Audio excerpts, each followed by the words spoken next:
Last episode में हमने देखा था कि किन्मो ने गोल्डन पैलेस जाकर वहाँ का सारा ट्रेजर साफ कर दिया। इतना ही नहीं, हेवनली खान की भी वहाँ पर एंट्री हो चुकी थी, जिन्होंने बड़े ही कुल अंदाज में गोल्डन पैलेस के ढेर सारे शेमांस का खात्मा करते हुए अपनी लोअर बॉडी को हासिल कर लिया। वहीं पर किन्मो ने भी हीलिंग एबिलिटीज का यूज करते हुए उनकी लोअर बॉडी को अटैच कर दिया। उसका मिशन तो अब पूरा हो चुका था, इसलिए वो योंगजाओ की तरफ रवाना हो गया। वहीं दूसरी तरफ पैट्रियार्क भी इंपीरियल कैपिटल से इस्तीफा देकर अपने हेवनली डीमन सेक्ट की तरफ रवाना हो गए, ताकि वो किन्मो को सेक्ट लीडर की पोजीशन पर असेंड कर पाए। अब आगे तो इस एपिसोड की शुरुआत में हम किन्मो को देख पाते, जो कि पैट्रियार्क के साथ अपने हेवनली डीमन सेक्ट के फ्यूचर के बारे में डिस्कस कर रहा था। वो कहता है कि इस योंगजाओ में हमारे हेवनली डीमन सेक्ट के न जाने कितने ही सारे डिसाइपल होंगे। क्या आपने कभी उनके फ्यूचर के बारे में सोचा है? आपने यांगकांग के एडवाइजर को स्कूल्स और अकेडमी एस्टेब्लिश करने में मदद की, मगर हमारे डिसाइपल्स को पढ़ाई के लिए कोई भी अरेंजमेंट नहीं की गई। आप दुनिया के बारे में सोचते गए, लेकिन हमारी सेक्ट को भूल गए। आपने यहाँ पर भी प्राइमरी स्कूल, ग्रेड स्कूल और अकेडमी बनानी चाहिए थी, तभी जाकर हमारे डिसाइपल समय के साथ साथ तरक्की कर पाएंगे। जिस पर पैट्रियार्क जवाब देते हैं कि ये काम तो हमारे सेक्ट लीडर का है, ना कि पैट्रियार्क का। तो किन्मो उनसे पूछने लगा कि बताए फिर पहले सेक्ट लीडर ने ये काम क्यों नहीं किए? जिस पर पैट्रियार्क बताने लगे कि वो बंदा तो एक नंबर का थरकी था, वो अपने डिजायर्स में पूरी तरह से कैद हो गया, इसलिए सेक्ट की भलाई पर उसने जरा भी तवज्जो नहीं दी। उतने में ही किन्मो उनसे कहने लगा कि मेरे पास एक आइडिया है, हम अपने सेक्ट के आउटस्टैंडिंग डिसाइपल्स को सिलेक्ट करके उन्हें इंपीरियल एकेडमी भेज देंगे। उन्हें पढ़ाने का काम हम उन लोगों से करवा सकते हैं। जिस पर पैट्रियार्क कह रहे थे कि काश तुम 40 साल पहले पैदा होते, तो शायद आज हमारे हेवनली डीमन सेक्ट की सिचुएशन अलग होती। और उतने में वहाँ का नजारा पूरी तरह से बदल गया। हेवनली डीमन सेक्ट के सभी मेंबर्स वहाँ पर कतार में खड़े थे। साथ ही पैट्रियार्क को खबर दी गई कि अभी तक हमारे पहले सेक्ट लीडर की वाइफ यहाँ पर नहीं आई। दरअसल वो ग्रैनी सी के बारे में बता रहे थे। इतना ही नहीं, 4 गार्डियन किंग में से एक गार्डियन किंग कियान भी अभी तक वहाँ पर नहीं आया था। वेल, किन्मो इतने सारे लोगों को देखकर ही समझ गया कि शायद योंगजाओ सिटी में ही उनके सेक्ट का मेन हेडक्वार्टर है। वहीं पर एल्डर वांग ने तुरंत ही अपने सभी बैनर्स को अनफोल्ड कर दिया, जिसके चलते ये सभी लोग बड़े खूबसूरत पहाड़ी इलाके में पहुँच गए। साथ ही इस पूरी जगह पर काफी ज्यादा चहल पहल थी। दरअसल इस इलाके को हेवनली डीमन सेक्ट का सेक्रेड माउंटेन कहा जाता है। वहाँ मौजूद हर एक बंदा पैट्रियार्क और किन्मो के सामने अपना सिर झुकाने लगा, और उतने में उन्हें सेक्रेड लेडी की आवाज आई। फूलों की पंखुड़ियों को बिखेरते हुए उनका चाम उस पूरी जगह पर फैल गया था। सभी लोग सेक्रेड लेडी को देखने के लिए काफी ज्यादा बेकरार थे, मगर उतने में ही पैट्रियार्क ने सेक्रेड लेडी के मैजिक को हटा दिया। उसके पास जाकर कहने लगे कि तुम यहाँ पर अपने असली फॉर्म में क्यों आई हो? आज वही बच्चा सेक्ट लीडर बनने वाला है जिसे तुमने पाल पोस कर बड़ा किया। तो क्या तुम अपनी खूबसूरती का जाल बिछाकर उसके स्पेशल दिन को बर्बाद करना चाहती हो? इसलिए सेक्रेड लेडी तुरंत ही अपने ग्रैनी सी वाले फॉर्म में आ जाती है। शुरू से ही उनकी खूबसूरती ही उनकी दुश्मन थी। वहीं पर ग्रैनी सी को देखते साथ ही किन्मो तो तुरंत ही जाकर उनके गले लग गया। साथ ही यहाँ पर हम मिस सी को भी देख पाते हैं। वो किन्मो से कहने लगी कि सेक्रेड लेडी युनशियांग की ग्रीटिंग्स को एक्सेप्ट कीजिए। जिस पर किन्मो हैरान होते हुए कहने लगा कि क्या तुम वाकई हमारे सेक्ट की लेडी हो? तो एल्डर वांग उसे जवाब देते कि हमारी इस नई जनरेशन की सेक्रेड लेडी काफी ज्यादा ओबीडियंट है। अगर बात पुरानी वाली लेडी की जाए तो वो तो मुसीबतों का पहाड़ थी। जो सुनते साथ ही ग्रैनी सी उस पर चिल्लाने लगी। वो कहती, बुड्ढी भूल मत, मैं यहीं पर हूँ। अगर ज्यादा मुँह चलाया तो अभी इसी वक्त तेरे कपड़े सिल दूंगी। जो सुनते साथ ही एल्डर वांग ने तुरंत ही अपना मुंह बंद कर दिया।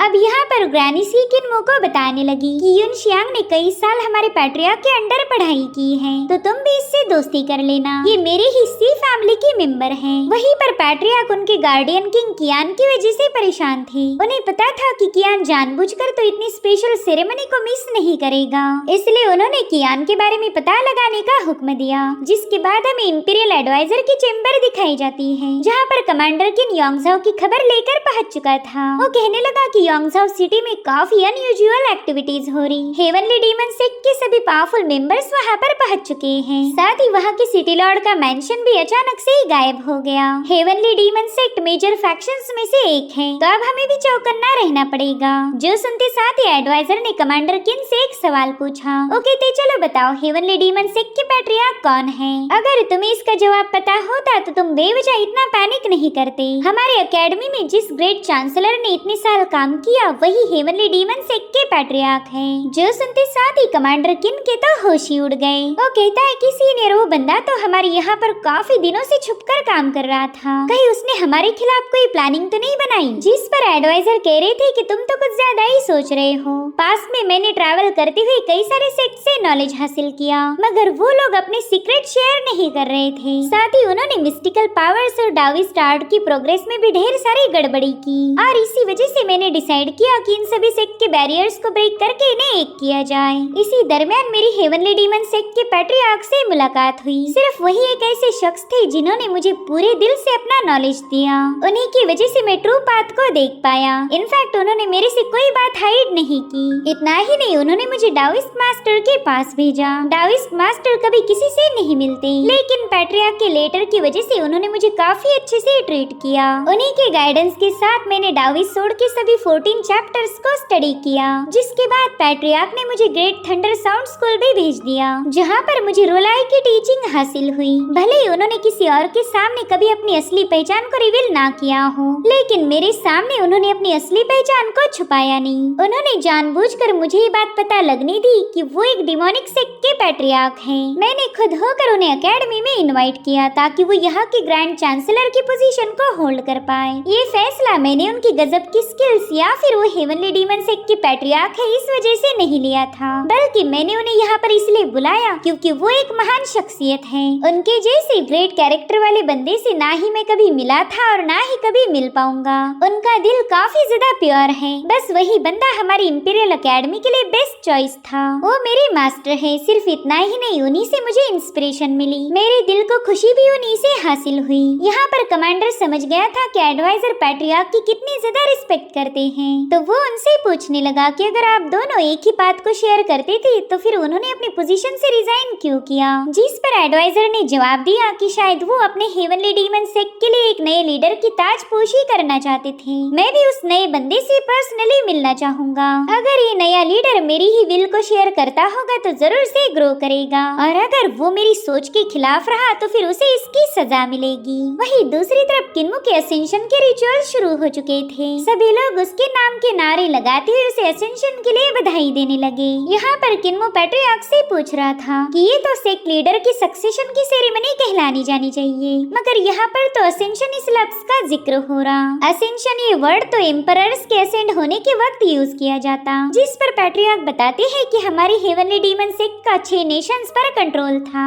इन सभी 6 नेशंस के एम्परर्स हमारे लिए प्रजा थी, और इसी वजह से हम असेंशन इस वर्ड को यूज करने लगे, क्योंकि हमारा सेक्ट लीडर एम्परर पर भी रूल करता था। लेकिन फिर धीरे धीरे वक्त बदलने लगा। पहले जो 6 नेशंस थे वो पावरफुल सेक्ट में तब्दील हो गए, मगर ये सेक्ट हर एक बंदे को अपना डिसाइपल नहीं बना सकते, क्योंकि ये काम तो बस एक नेशन ही कर सकता। जिसके बाद ये लोग एक सीक्रेट लोकेशन पर पहुंच गए। वहीं दूसरी तरफ डाविस्ट सेक्ट के डिसाइपल लिन शुआन को भी हेवनली डीमन सेक्ट के नए सेक्ट लीडर के असेंशन की खबर मिल गई। वहाँ का मास्टर उसे बताता है कि 40 सालों से हेवनली डीमन सेक्ट के पास कोई लीडर नहीं था, मगर अब लीडर के आते ही वो लोग अपना इन्फ्लुएंस बढ़ा देंगे, इसलिए हमें जल्दी से उस नए लीडर को एलिमिनेट करना होगा। साथ ही साथ उन लोगों को ये बात भी पता थी कि यांगकांग के एडवाइजर ने हेवनली डीमन सेक्ट के पैट्रियार्क से टीचिंग ली है, तो इंपीरियल एडवाइजर को एलिमिनेट करने का उन्हें एक और रीजन मिल गया। एक मास्टर कह रहा था कि मेरे ख्याल से हम उस इंपीरियल एडवाइजर को कुछ ज्यादा ही भाव दे रहे। उससे पहले भी कई सारे महारथी आए और चले गए, और फिलहाल उस जमाने के जीनियस ग्रेट डाचू में धूल खा रहे। उनके पास तो उनके हाथ पाँव भी नहीं बचे। अगर वो बाहुबली इस दुनिया को बदल नहीं पाए तो भला ये एडवाइजर क्या ही उखाड़ पाएगा। ये दुनिया काफी ज्यादा पेचीदा है। एडवाइजर को ये बात तब पता चलेगी जब वो खुद शीशे जैसे टूटकर बिखर जाएगा। अब ये सीन यहीं पर कट होकर हम पैट्रियार्क को देख पाते हैं, जो कि किन्मो को एक प्राचीन दरख्त के बारे में बताने लगे। वो कहते हैं कि हजारों सालों पहले हमारे हेवनली डीमन सेक्ट के फाउंडर वेई सुई फेंग यहाँ आए थे। उन्होंने देखा कि एक लकड़हारा पेड़ को चॉप कर रहा है। उस वुड कटर ने ढेर सारी लकड़ियाँ जमा कर ली, मगर उनकी कुल्हाड़ी के वार का इस दरख्त पर कोई असर नहीं हो रहा था। इनफैक्ट जितने पीसेस काटे गए उतने ही पीसेस दोबारा से इस पेड़ पर जुड़ने लगे, और फिर हमारे फाउंडर को रियलाइज हुआ कि ये बंदा तो एक सेंट है, तो उन्होंने उसी सेंट से गाइडेंस लिया, उन्हें अपना मास्टर बनाया। वुड कटर इस स्टोन पर बैठकर उन्हें सिखाया करते, और ये टीचिंग कई कई साल चलती रही। फिर एक दिन ऐसा आया जब उस सेंट के पास का सारा नॉलेज हमारे फाउंडर ने ग्रास्प कर लिया। उन्होंने उस सेंट की टीचिंग को एक दस्तावेज में उतार दिया, जिसे हम grand tomb of heavenly demons के नाम से जानते हैं। हमारे फाउंडर ने जो भी नॉलेज हासिल किया था उसे उन्होंने दुनिया के साथ शेयर भी किया। वहीं से हमारे हेवनली डीमन सेक्ट की स्थापना हो गई, जिसके बाद वो किन्मो से पूछते कि बताओ क्या तुम हमारे फाउंडर के प्रिंसिपल, उनके विजडम और वर्चू को इनहेरिट करने के लिए तैयार हो? जिसके लिए किन्मो ने हाँ में जवाब दिया और इसी पल पैट्रियार्क ने किन्मो को सेक्ट लीडर के टाइटल से सम्मानित किया। वो कहते हैं कि आज के बाद हेवनली डीमन सेक्ट को संभालना तुम्हारी जिम्मेदारी है। वुडकटर और हमारे फाउंडर ब्लड से कनेक्टेड नहीं थे, उनका बस मास्टर और डिसाइपल का रिश्ता था। तो अब तुम्हें भी सेंट स्टोन पर बैठकर उनके नॉलेज को हासिल करना होगा, तुम भी उनके डिसाइपल बनोगे। तो किन्मो तुरंत ही स्टोन पर जाकर बैठ जाता है। आज इसी पल से हेवनली डीमन सेक्ट को प्रोटेक्ट और ग्रो करने की जिम्मेदारी किन्मो की थी। जिसके बाद ही सभी लोग अपने नए सेक्ट लीडर को ग्रीट करने लगे। अब हमें ग्रेट थंडर साउंड स्कूल का सीन दिखाया गया, जहाँ पर उन्हें भी नए लीडर के तख्त पर बैठने की खबर मिल चुकी थी। वो कहते हैं कि योंगसाओ सिटी अब उनके कब्जे में है। युनशियांग ने इंपीरियल एकेडमी के गेट पर हमारे जेनसन को हराया था। वो बंदी भी योंगसाओ सिटी में नजर आई। शायद वो भी हेवनली डीमन सेक्ट की डिसाइपल होगी। और उतने में उस जेन मास्टर को अपने लीडर की आवाज आती है। वो कह रहा था कि हेवनली डीमन सेक्ट में 40 सालों से कोई लीडर नहीं था। वो लोग तो अपने ही मसलों में इतने बिजी थे कि उन्होंने यांगकांग नेशन में चल रही रिफॉर्मेशन में कोई दखल नहीं दी। और अब इंपीरियल एकेडमी उसी डीमन सेक्ट के डिसाइपल का यूज करके हमारे जेनसन और डाविसन को हरा चुकी है। अगर ये नया लीडर वही बंदा है जिसने लिन शुआन को हराया था, तो फिर हम इस मसले को ऐसे ही नहीं छोड़ सकते। हमें यांगकांग नेशन से जवाब चाहिए। पता करो हेवनली डीमन सेक्ट का नया लीडर कौन है और मैं खुद होकर इस कर्मा को सेटल करूंगा। इधर पैट्रियार्क फॉर्मर सेक्ट लीडर से कहने लगे कि लिन टियानशिंग, हमारा नया सेक्ट लीडर असेंड हो चुका है, मगर फिर भी तुम अपीयर नहीं हुए। तुम्हारा फर्ज था कि तुम हमारे सेक्ट की टीचिंग हमारे नए लीडर को पास डाउन करो। तो बताओ तुम्हारा क्या इरादा है? क्या तुम उन टीचिंग्स को अपने कब्र में ले जाना चाहते हो? यहाँ पर पैट्रियार्क का गुस्सा देखते ही ग्रैनी सी की बॉडी से बहुत ही स्ट्रॉन्ग डिमोनिक एनर्जी रिलीज होने लगी। भले ही ग्रैनी सी ने शादी की पहली रात ही इस लिन टियानशिंग को मार दिया था, मगर उसी पल वो बंदा उनका इनर डीमन बन गया, जो कि हमेशा उनके साथ रहता है। और आज पैट्रियार्क के समन करने पर फॉर द फर्स्ट टाइम लिन टियानशिंग सबके सामने अपीयर हुआ। यहाँ पर किन्मो को पुरानी बातें याद आ रही थी कि कैसे ये बंदा हर बार ग्रैनी सी की बॉडी पर कब्जा करने की कोशिश करता है, मगर लिन टियानशिंग की फिलहाल तो किन्मो के साथ कोई दुश्मनी नहीं, इसलिए उसने हेवनली डीमन सेक्ट की टीचिंग को पास डाउन करना शुरू कर दिया।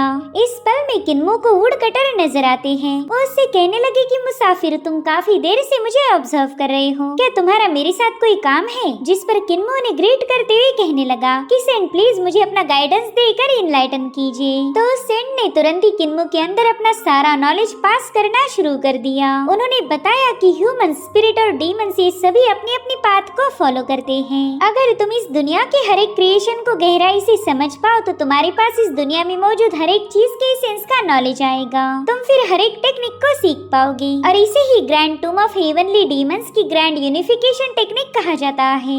यहाँ पर किन्मो कहने लगा कि इस टेक्निक में ढेर सारा नॉलेज है, मगर हर एक बंदा बस उतना ही नॉलेज हासिल कर सकता जितनी उसकी किस्मत होगी। सो अब ग्रैंड यूनिफिकेशन टेक्निक को टियानशिंग ने पूरी तरह से किन्मो के हवाले कर दिया, जिसके बाद वो पैट्रियार्क से कहने लगा कि मेरा काम तो हो गया, अब मुझे बस अपने इनर डीमन को हराना पड़ेगा। सी को खत्म करते ही मैं भी हमारे द वे ऑफ सेंट को एडवांस लेवल पर स्टडी करूंगा। वेल, यहाँ पर टियानशिंग की इनर डीमन ग्रैनी सी थी। ये दोनों भी एक दूसरे को मारना चाहते हैं। इनमें से जो भी जीतेगा वही सरवाइव करेगा। अब ग्रैनी सी दोबारा से नॉर्मल होकर पैट्रियार्क को बताने लगी कि किन्मो के अवेकन होने के बाद उसे बोल दीजिए कि नए साल पर उसे सानलाओ विलेज आना पड़ेगा। जिसके बाद ग्रैनी सी मायूस होकर वहाँ से चली गई। अब सीन शिफ्ट होकर हमें इंपीरियल एकेडमी दिखाई गई, जहाँ पर इंपीरियल फरमान रिलीज कर दिया था। यहाँ पर मास्टर गुइलान हिस्ट्री में परफेक्ट होने की वजह से उन्हें अब एकेडमी के ग्रैंड चांसलर की पोजीशन दे दी गई थी। वेल, यही पोजीशन पहले पैट्रियार्क की थी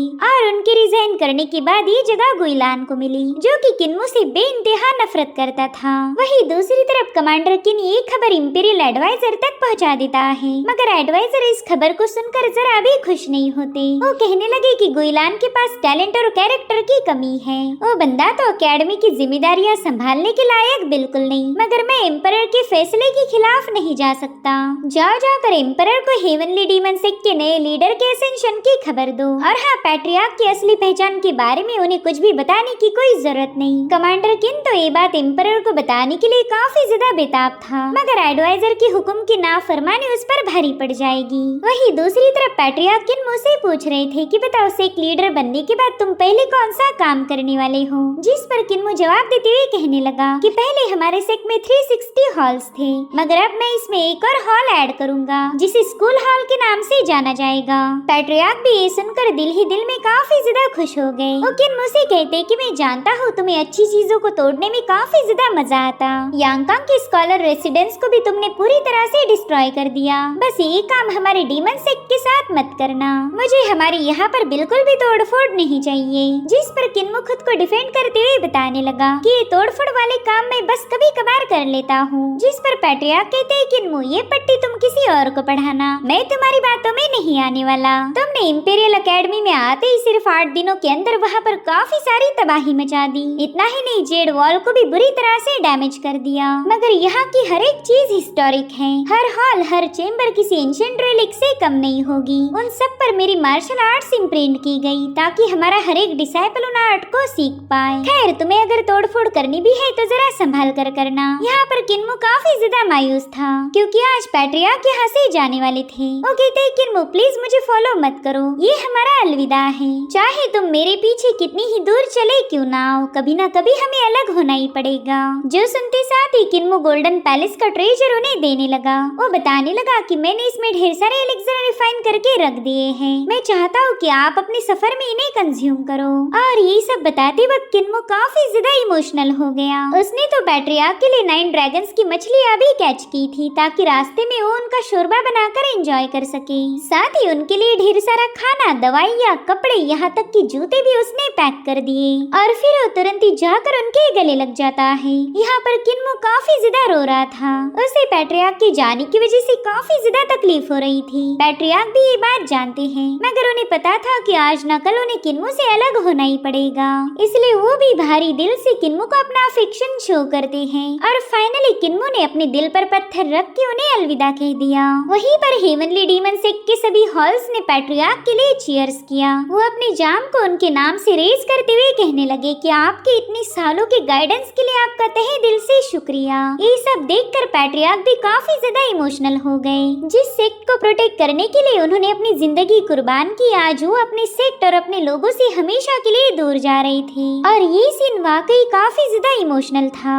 अब सीन शिफ्ट होकर हमें सानलाव विलेज का नजारा दिखाया गया, जहाँ पर विलेज चीफ अपनी व्हील चेयर से नीचे पड़े हुए थे। तभी ग्रैंडपा मास्क वहाँ आकर उनसे पूछने लगे कि आप 2 दिनों से इसी जगह पर ऐसे ही पड़े हुए हो, क्या आप इसके पीछे की वजह बताने की तकलीफ उठा सकते हो, क्योंकि डार्कनेस फैलने के बावजूद भी आप इस जगह से नहीं हिले। जिस पर विलेज चीफ कहते मास्क, मेरे ख्याल से तुम्हारा दिमाग अब सही से काम नहीं करता। क्या तुम भूल गए हो हर रोज तुम ही मुझे मेरे कमरे तक एस्कॉर्ट किया करते थे, मगर पिछले 2 दिनों से तुमने इस बुढ़े पर जरा भी तवज्जो नहीं दी। जिस पर ग्रैंडपा मास्क इरिटेट होते हुए कहने लगे कि ये काम तो आप खुद भी कर सकते हो, मगर चीफ का ही उनकी सुनने वाले थे। वो कहते मास्क, अब तुम तो एक बूढ़े अपाहिज का मजाक उड़ा रहे हो। तुम्हें अच्छे से पता है कि मेरे हाथ पाँव काम नहीं करते, फिर भी तुम मेरे सामने ऐसी बातें कर रहे। तो एल्डर मास्क कहते कि आपके पास ऐसी भयानक पावर्स है कि वो डार्कनेस भी आपको खत्म नहीं कर सकता, मगर फिर भी आप मुझे इमोशनली ब्लैकमेल कर रहे हो।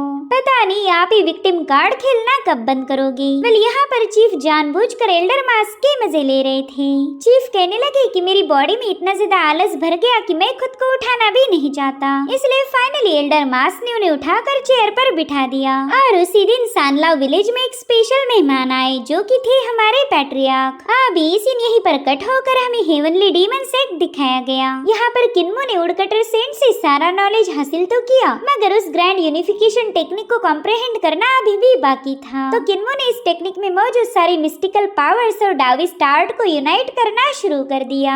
यहाँ पर उसने अपना पूरा फोकस कल्टीवेशन पर रखा, कभी तलवारबाजी तो कभी टेक्निक की स्टडी। किन्मो अपने समय का एक पल भी जाया नहीं करना चाहता था। वहीं दूसरी तरफ सानलाव विलेज में पैट्रियार्क को चाय ऑफर की गई। पैट्रियार्क कह रही थी कि हमारे नए सेक्ट लीडर किन्मो को आप सभी ने मिलकर रेस किया, इसलिए मैं जानता था कि वो बंदा रिमार्केबल होगा। लेकिन मुझे उसने बताया था कि उसके पास ओवरलॉर्ड बॉडी है। अगर सच बताओ तो मैं आपके जितना होशियार बिल्कुल नहीं। मैंने तो ऐसी किसी बॉडी टाइप का नाम ही पहली बार सुना था, इसलिए मैंने सोचा कि क्यों ना यही आकर आपसे गाइडेंस लिया जाए। क्या आप मुझे बता सकते हो कि ओवरलॉर्ड बॉडी कौन सी इरा से है? जो सुनते साथ ही वो दोनों एल्डर जोर जोर से हंसने लगे। ग्रैंडपा मास कहने लगे कि इस बार तो पैट्रियार्क भी हमारे जाल में फंस गए। किन्मो के साथ साथ ये भी उल्लू बन गए। और फिर विलेज चीफ उन्हें बताते हैं कि कैसे उन्होंने किन्मो के साथ साथ सभी एल्डर को इस ओवरलॉर्ड बॉडी का झांसा देकर टोपी पहनाई थी। और उन्हें अपनी इस कहानी पर काफी ज्यादा प्राउड भी था, क्योंकि आज तक कोई भी उनकी चोरी पकड़ नहीं पाया। वहीं दूसरी तरफ हेवनली डीमन सेक्ट के सभी हेवनली किंग्स किन्मो की कल्टीवेशन को देखकर काफी ज्यादा हैरान थे। वो आपस में ही डिस्कस करते कि ग्रैंड यूनिफिकेशन टेक्निक को मास्टर करना इतना ज्यादा आसान नहीं, और हमारे सेक्ट लीडर उसके साथ साथ बाकी की स्किल्स को भी मास्टर करना चाहते हैं। जिनमें से एक एल्डर कहने लगे कि उन्हें टेलीपोर्टेशन की सीक्रेट आर्ट को मास्टर करना था, जिस पर दूसरे मास्टर जवाब देते हैं कि टेलीपोर्टेशन की आर्ट को सीखना काफी ज्यादा डिफिकल्ट है। और अगर हमारे सेक्ट लीडर की बात की जाए तो वो इतने यंग है कि कुछ सालों तक तो इस पर बिल्कुल भी पकड़ नहीं बना पाएंगे। मगर उतने में ही उन लोगों ने देखा कि किन्मो तो टेलीपोर्टेशन पोर्टल को क्राफ्ट करना सीख गया। और फिर किन्मो तुरंत एक मैनर पर जाकर पटक जाता है, क्योंकि किन्मो इस पोर्टल को ठीक से कंट्रोल नहीं कर पा रहा था। इधर ये सभी एल्डर्स काफी ज्यादा पैनिक हो गए, क्योंकि किन्मो ने अभी फिनिक्स हॉल को पूरी तरह से बर्बाद कर दिया था। अब यहाँ पर किन्मो ने दोबारा से पोर्टल को ओपन करने की कोशिश भी नहीं की, मगर फिर भी वो अपने आप दूसरी जगह पर टेलीपोर्ट हो गया, जिसके चलते हेवनली डीमन सेक्ट में तबाही मचना शुरू हो गई। इधर वो एल्डर्स उसे रोकने के लिए इधर उधर भाग रहे थे, मगर किन्मो कहाँ ही उनकी सुनने वाला था। उसने तो न जाने कितने ही पवेलियन में धमाके कर दिए, और इसी बात का तो पैट्रियार्क को भी डर था। उन्होंने जाने से पहले किन्मो को पहले ही बता दिया था कि हेवनली डीमन सेक्ट में कोई तोड़फोड़ मत करना, मगर किन्मो ने तो आज तक सिर्फ उनकी नाक में दम किया था। इधर ये तीनों हेवनली किंग्स किन्मो को बचाने के चक्कर में खुद ही खतरनाक बीच से भरे हुए तालाब में पटक गए, मगर उन्होंने किन्मो को इस टेलीपोर्टेशन टेक्निक का सीक्रेट बताया। वो किन्मो से कहने लगे कि कभी भी पोर्टल ओपन होने से पहले ही तुम्हें कहाँ जाना है ये भी डिसाइड कर लो। आपको कुछ भी करके उन दो लोकेशंस को लिंक करना ही होगा। तो अब किन्मो ने इन्हीं चीजों को मास्टर करने के लिए हर एक पवेलियन में छेद बना दिए, मगर फाइनली उसने टेलीपोर्टेशन टेक्निक को सीख ही लिया। इधर वो तीनों हेवनली किंग्स कह रहे थे कि हमारे से एक लीडर के पास ओवरलॉर्ड बॉडी होने की वजह से ही उनकी ग्रास्पिंग पावर इतनी ज्यादा होगी, वरना तो टेलीपोर्टेशन टेक्निक को इतनी जल्दी कोई भी मास्टर नहीं कर पाता। वहीं दूसरी तरफ ग्रेट डाचो में पैट्रियार्क को पता चला कि ओवरलॉर्ड बॉडी तो एग्जिस्ट ही नहीं करती। वो कहने लगे कि शायद किन्मो ने इस बात पर इतना ज्यादा भरोसा किया कि वो सिर्फ अपने कॉन्फिडेंस के दम पर ही सभी जीनियस और महारथी को हरा सकता है। जरूर से इस सो कॉल्ड ओवरलॉर्ड बॉडी की कोई खास बात होगी। आपने कोई न कोई टेक्निक उठाकर किन्मो को सिखा दी होगी, और उसे ही किन्मो ओवरलॉर्ड बॉडी ट्रिपल एलिक्सर नाम से पुकारने लगा, जिस पर चीफ कहते हैं कि वो तो बस एक बेसिक सी गाइडिंग स्किल है जो कि एंशिएंट ऑरा से बिलोंग करती थी। अब ये सुनते साथ ही एल्डर वांग काफी ज्यादा शॉक हो गए। यहाँ पर पैट्रियार्क कह रहे थे कि अगर ग्रेट डाचू के एंशिएंट एरा के ऑर्डिनरी लोगों के पास ये ओवरलॉर्ड बॉडी थी, तो फिर किन्मो ने मॉर्टल बॉडी को अवेकन कैसे किया? हो सकता है कि किन्मो ग्रेट डाचू की कैटास्ट्रोफी होने से पहले ही पैदा हुआ होगा। क्या आप मुझे बता सकते हो कि किन्मो कहाँ से बिलोंग करता है? जिस पर चीफ ने जवाब दिया केयरफ्री सिटी। तो पैट्रियार्क तुरंत ही इस केयरफ्री सिटी के बारे में पूछने लगे कि बताइए सिटी कहाँ पर है? जिस पर चीफ कहते कि ये तो मुझे भी नहीं पता, लेकिन अगर आपको केयरफ्री सिटी में दिलचस्पी है तो क्यों ना आज रात हम यंग रिवर के डार्कनेस में एंटर करें। मुझे तो ऐसा लगता है कि चीफ को ये डार्कनेस कुछ ज्यादा ही पसंद है, ये हमेशा उसमें एंटर करने के लिए बेताब रहते। वहीं दूसरी तरफ किन्मो ने इन तीनों एल्डर्स की शामत लाई। वो बेचारे बस बार बार उसे यही समझा रहे थे कि ये मत तोड़ो और वो मत तोड़ो, मगर बाद में उन्हें रियलाइज हुआ कि किन्मो ने तो ऑलरेडी ग्रैंड यूनिफिकेशन टेक्निक को मास्टर कर लिया है। किन्मो उनसे कहने लगा कि मैंने शायद हेवनली किंग्स को कुछ ज्यादा ही परेशान किया, प्लीज उसके लिए मुझे माफ कर दीजिए। मगर वो तीनों भी किन्मो के टैलेंट को प्रेज कर रहे थे। वहीं पर हुलिंग ने किन्मो के लिए एक भुना हुआ बतख लाया, तो किन्मो तुरंत ही उस पर टूट पड़ता है। और अब उसे खाने के बाद किन्मो इन तीनों से कहने लगा कि मैं इंपीरियल एकेडमी का वाइजर हूँ, मगर फिर भी मैंने अभी तक कोई भी क्लास अटेंड नहीं की, तो मैं आज ही यहाँ से एकेडमी के लिए रवाना हो जाऊंगा। जिस पर वो तीनों हेवनली किंग्स कहने लगे कि वैसे तो हम बिल्कुल नहीं चाहते कि आप सेक्ट से बाहर जाओ, मगर स्टडी को नजरअंदाज नहीं किया जा सकता। हम तो कहते हैं कि आप अभी इसी वक्त यहाँ से रवाना हो जाएं, क्योंकि पढ़ाई करना सबसे ज्यादा इम्पोर्टेंट काम है। वैसे तो किन्मो शाम में जाने वाला था, मगर हेवनली किंग्स ने उसे सुबह ही रवाना कर दिया। बस कुछ ही दिनों में किन्मो ने इन सभी की वाट लगा दी थी और इसी वजह से इन लोगों ने किन्मो को वहाँ से भगा दिया। और वो बिल्कुल नहीं चाहते कि किन्मो जल्दी से सेक्ट में वापस आए। उसके जाने के बाद ये लोग अपना पसीना पोंछते हुए अपने डीमन सेक्ट की तोड़ फोड़ को देख रहे थे। वहाँ पर एक भी जगह बाकी नहीं थी जहाँ पर किन्मो ने आतंक ना मचाया हो। और इस तबाही को देखकर वो तीनों हेवनली किंग्स जोर जोर से हंसने लगे। वो कह रहे थे कि हमारे सेक्ट लीडर भले ही बच्चों जैसी हरकतें करते, मगर उनके नॉलेज को हम लोग भी बीट नहीं कर सकते। उस बच्चे ने बस 10 दिनों के अंदर ही ग्रैंड यूनिफिकेशन टेक्निक को मास्टर कर लिया।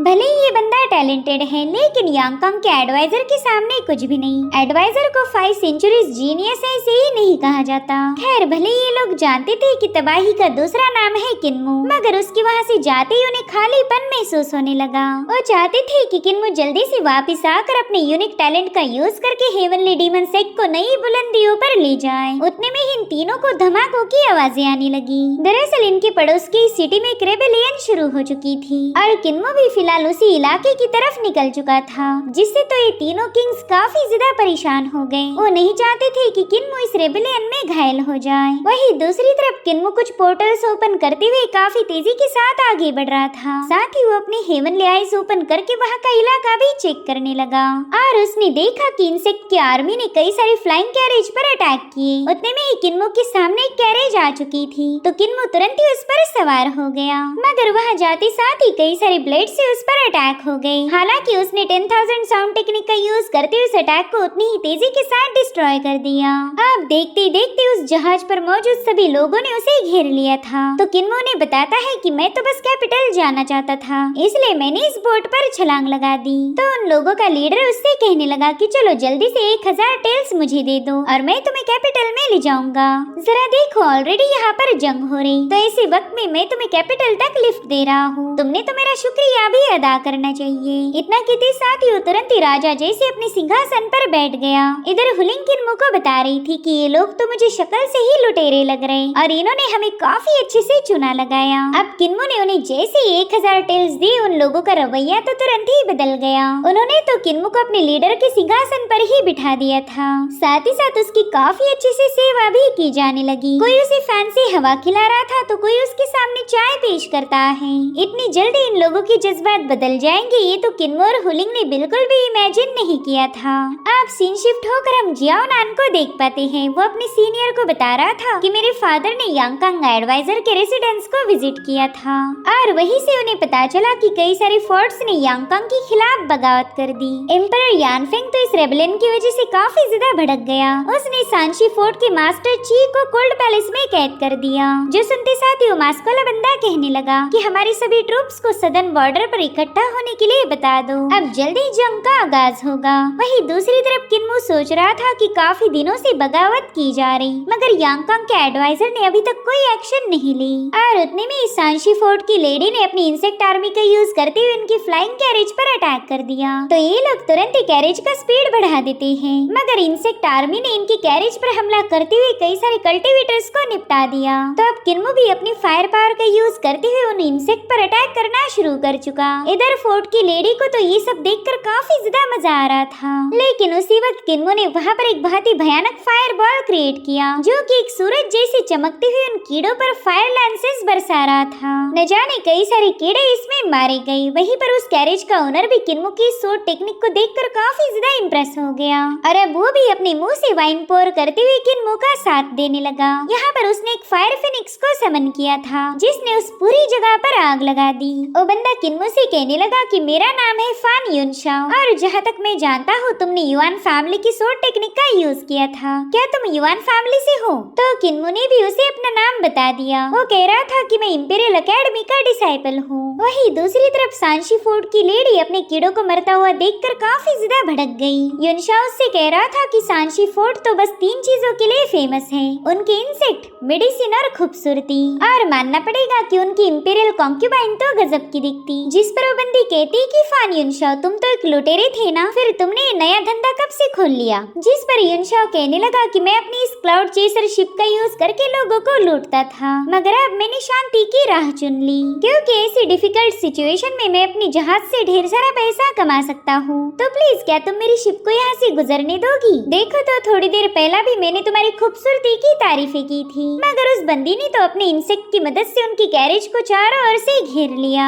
यहाँ पर किन्मो भी फाइट के लिए तैयार था, मगर तभी युनशाओ उस बंदी को बताने लगा कि इंपीरियल कोर्ट न जाने कब से ही मुझे पकड़ना चाहता, लेकिन वो कभी भी इसमें कामयाब नहीं हो पाए। अगर यांगकांग नेशन इसमें फेल हो गया तो क्या तुम ये कारनामा कर पाओगी? देख लो कहीं तुम्हें लेने के देने न पड़ जाए। वेल यहाँ पर उसने सांशी फोर्ट की लेडी को खुला चैलेंज किया था, तो बंदी भी पीछे हट गई।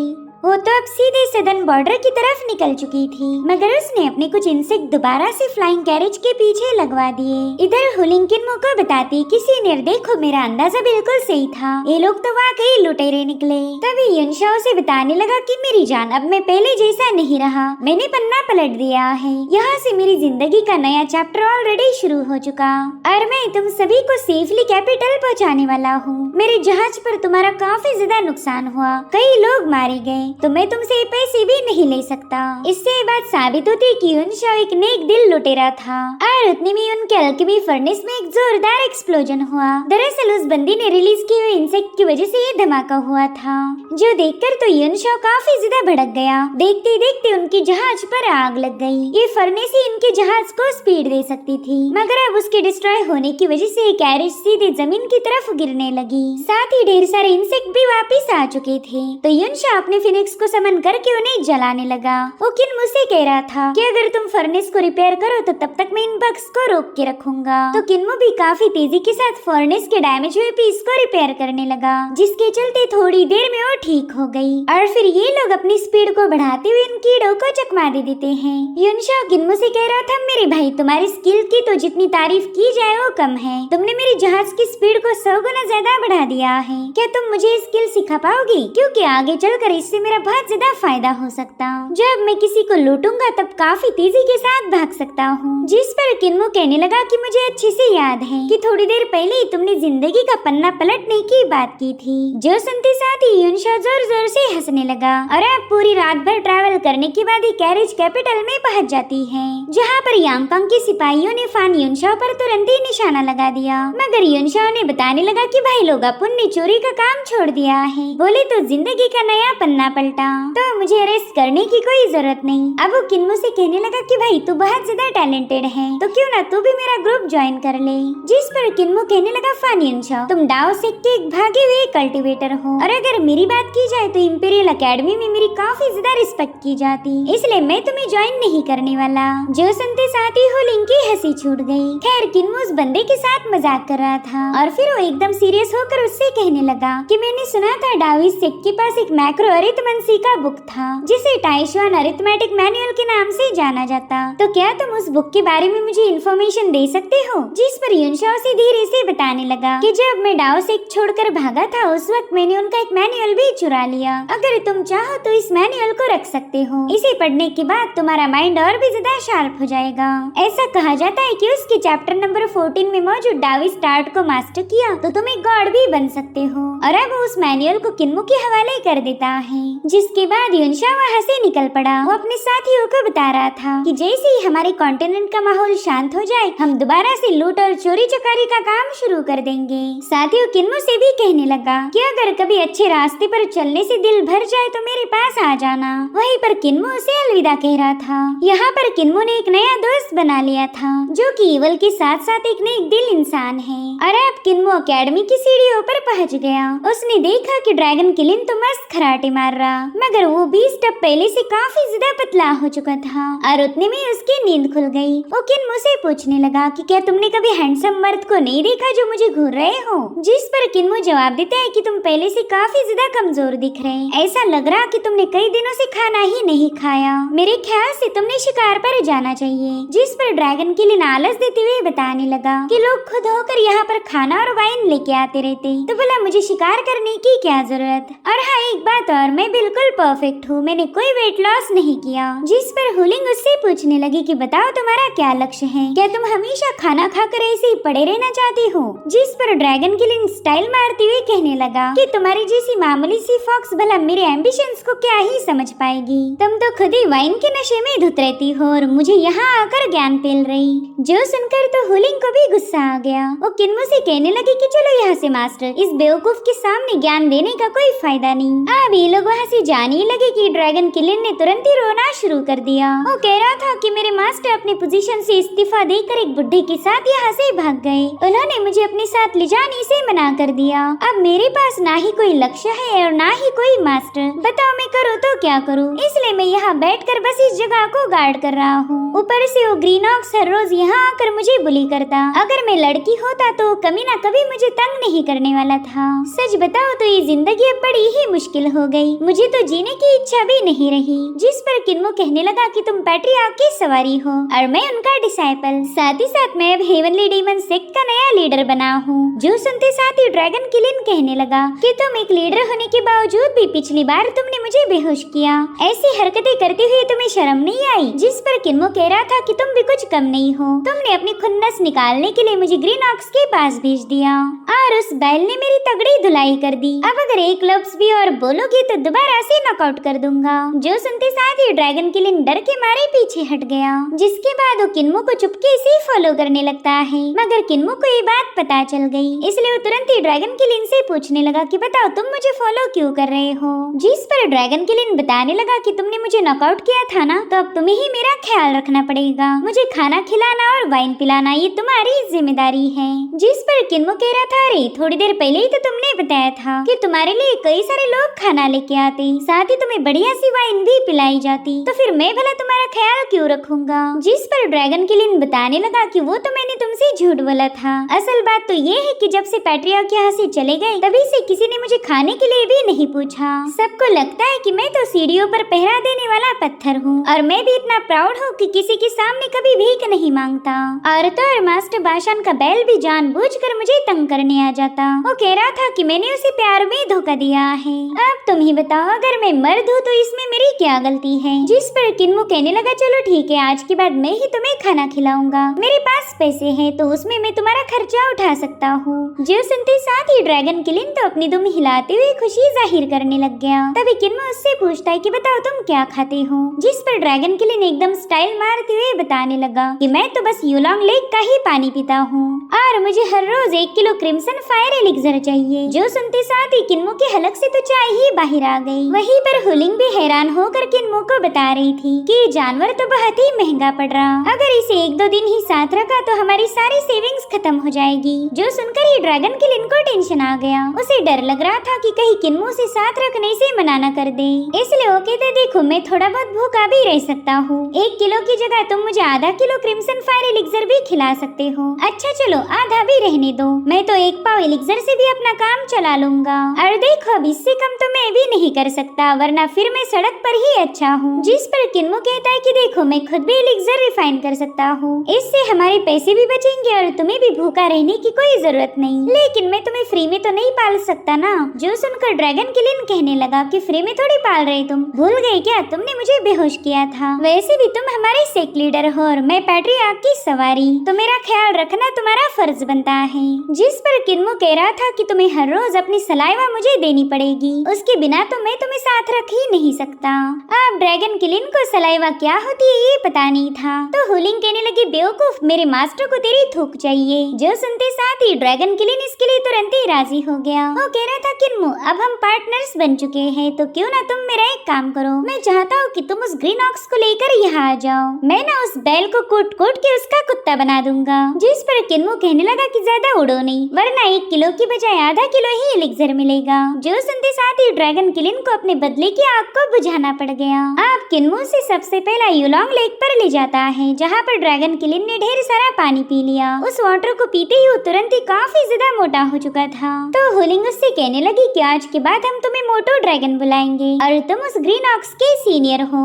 जिस पर ड्रैगन किलिन कहने लगा कि वो तो ठीक है, लेकिन अब मुझे खाने की जरूरत महसूस हो रही। तो किन्मो से लेकर तुरंत ही अल्केमी रूम में पहुंच गया, जहाँ पर पूरे 1 महीने के बाद ड्रैगन किलिन को क्रिम्सन फायर एलिक्सर खाने को मिला। वो खाना ठूसते ठूसते किन्मो को बता रहा था कि भाई आज के बाद तुझे अगर किसी की पिटाई करनी है तो बस मुझे इशारा कर देना, मैं ना फाइटिंग में बहुत ही अच्छा हूँ। तो हुलिंग उसकी सलाइवा को कलेक्ट करते हुए कहने लगी कि एक बैल तो तुझसे संभाला नहीं जा रहा और बातें फेंक रहा शूरवीरों वाली। वहीं पर किन्मो ड्रैगन किलिन की सलाइवा को एक घायल स्पिरिचुअल बर्ड के पैर पर लगा देता है, जिससे तो परिंदा तुरंत ही हील होकर दूसरों को लाते मारने लगा। ये देखकर तो सभी हीलर्स हैरान थे। उन्हें पता भी नहीं था कि ड्रैगन किलिन के पास ऐसी यूनिक एबिलिटीज होगी। वो लोग तो इतने सालों से उसे बस एक स्टैचू समझ रहे थे। वहीं पर अल्केमी मास्टर इस सलाइवा की परीक्षा लेने के लिए अपने डिसाइपल का ही पाव काटने लगा, मगर दूसरे बंदों ने उस बुड्ढे को रोक लिया था।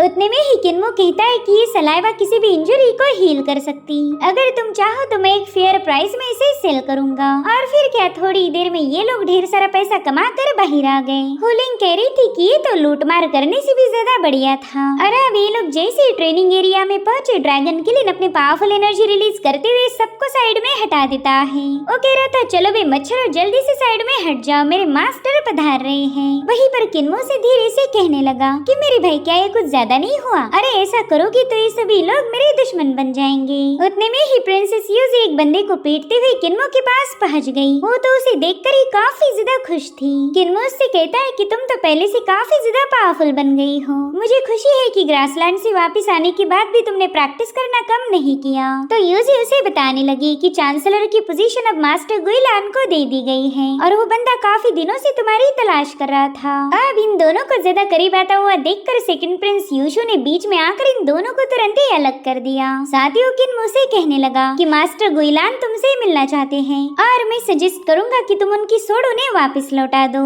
वरना तो बंदा तुम्हारे लिए मुसीबतें खड़ी करेगा। जिस पर किन्मो कहता है कि वो सोड मैंने ग्रेट डाचू में हासिल की थी और वो भी अपनी काबिलियत के दम पर, तो भला मैं वो सोड वापस कैसे कर सकता हूँ? वैसे मैंने ये भी सुना था कि गुइलान आपका टीचर है, कहीं आप इसी वजह से तो उसकी साइड नहीं ले रहे? मैं उस बंदे को अच्छे से जानता हूँ, एक दिन वो आपको भी धोखा देगा। जो सुनकर यूशु बताने लगा कि मैं जल्दी बॉर्डर पर जाने वाला हूँ, कुछ ट्रूप्स को लीड करना है और यहाँ के हालत काफी ज्यादा खराब हो रही, इसलिए मैं यूजी को भी अपने साथ ले जाऊंगा। जो सुनते साथ ही यूजी तुरंत ही किन्मो के पीछे जाकर छुप जाती है। वो कह रही थी कि भाई फिलहाल मैं मास्टर बाशान के अंडर ट्रेनिंग करना चाहती। वहीं पर किन्मो कह रहा था कि सेकंड प्रिंस बिल्कुल फिक्र मत कीजिए, मैं हूँ ना।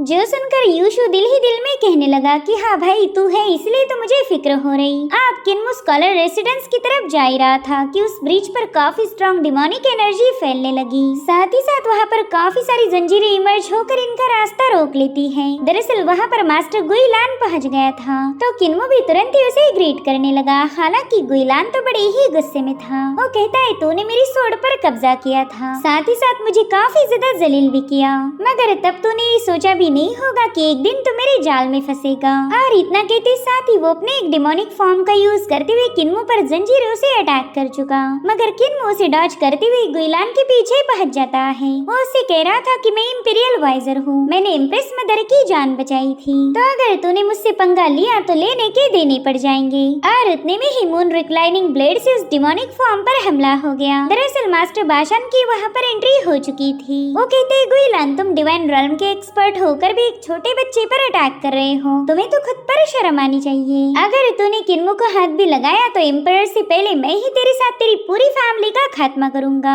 जिस पर गुइलान कहने लगा कि बाशान क्या तो एक बच्चे की खातिर मेरे से पंगे लेना चाहता है? जिस पर बाशान कह रहे थे कि तेरी डिमोनिक सोल एन्चेंटमेंट टेक्निक काफी ज्यादा पुरानी हो चुकी, क्या मैं तेरे को नई टेक्निक से इंट्रोड्यूस करा दूं? जो सुनकर वो बंदा जोर जोर से हंसने लगा। वो कह रहा था तू क्या, अगर तेरा मास्टर भी यहाँ आया तो भी मुझे हरा नहीं सकता। लगा, जिसके बाद वो दोनों फाइट करने के लिए वहाँ से रवाना हो गए। अकेडमी से दूर जंगल में इन्होंने अपनी बैटल शुरू कर दी थी। गुइलान अपने डिमोनिक बीस्ट का यूज करते हुए बाशान पर एनर्जी से अटैक करने लगा था, मगर बाशान की तेज तलवार स्लैशेस ने उस डीमन की धजिया उड़ा दी। वहीं पर गुइलान भी घायल हो गया। वो बाशान से कह रहा था कि तूने डाचू के आउटकास्ट के लिए मुझे घायल किया, क्या तू मेरे से दुश्मनी लेना चाहता है? जिस पर बाशान कहने लगे कि किन्मो कोई आउटकास्ट नहीं बल्कि मेरा छोटा भाई है, उसके खातिर तो मैं पूरे यांगकांग से पंगे ले सकता हूँ। इधर किन्मो ने रेसिडेंस का डोर ओपन करते ही उन्हें एडवाइजर नजर आए। होलिंग और ड्रैगन किलिन तो उसे देखते ही काफी ज्यादा पैनिक हो जाते हैं। एडवाइजर कहने लगे कि मैंने तो कभी इमेजिन भी नहीं किया था कि हमारे एकेडमी का पहला imperial visor heavenly demon sect का लीडर बनेगा।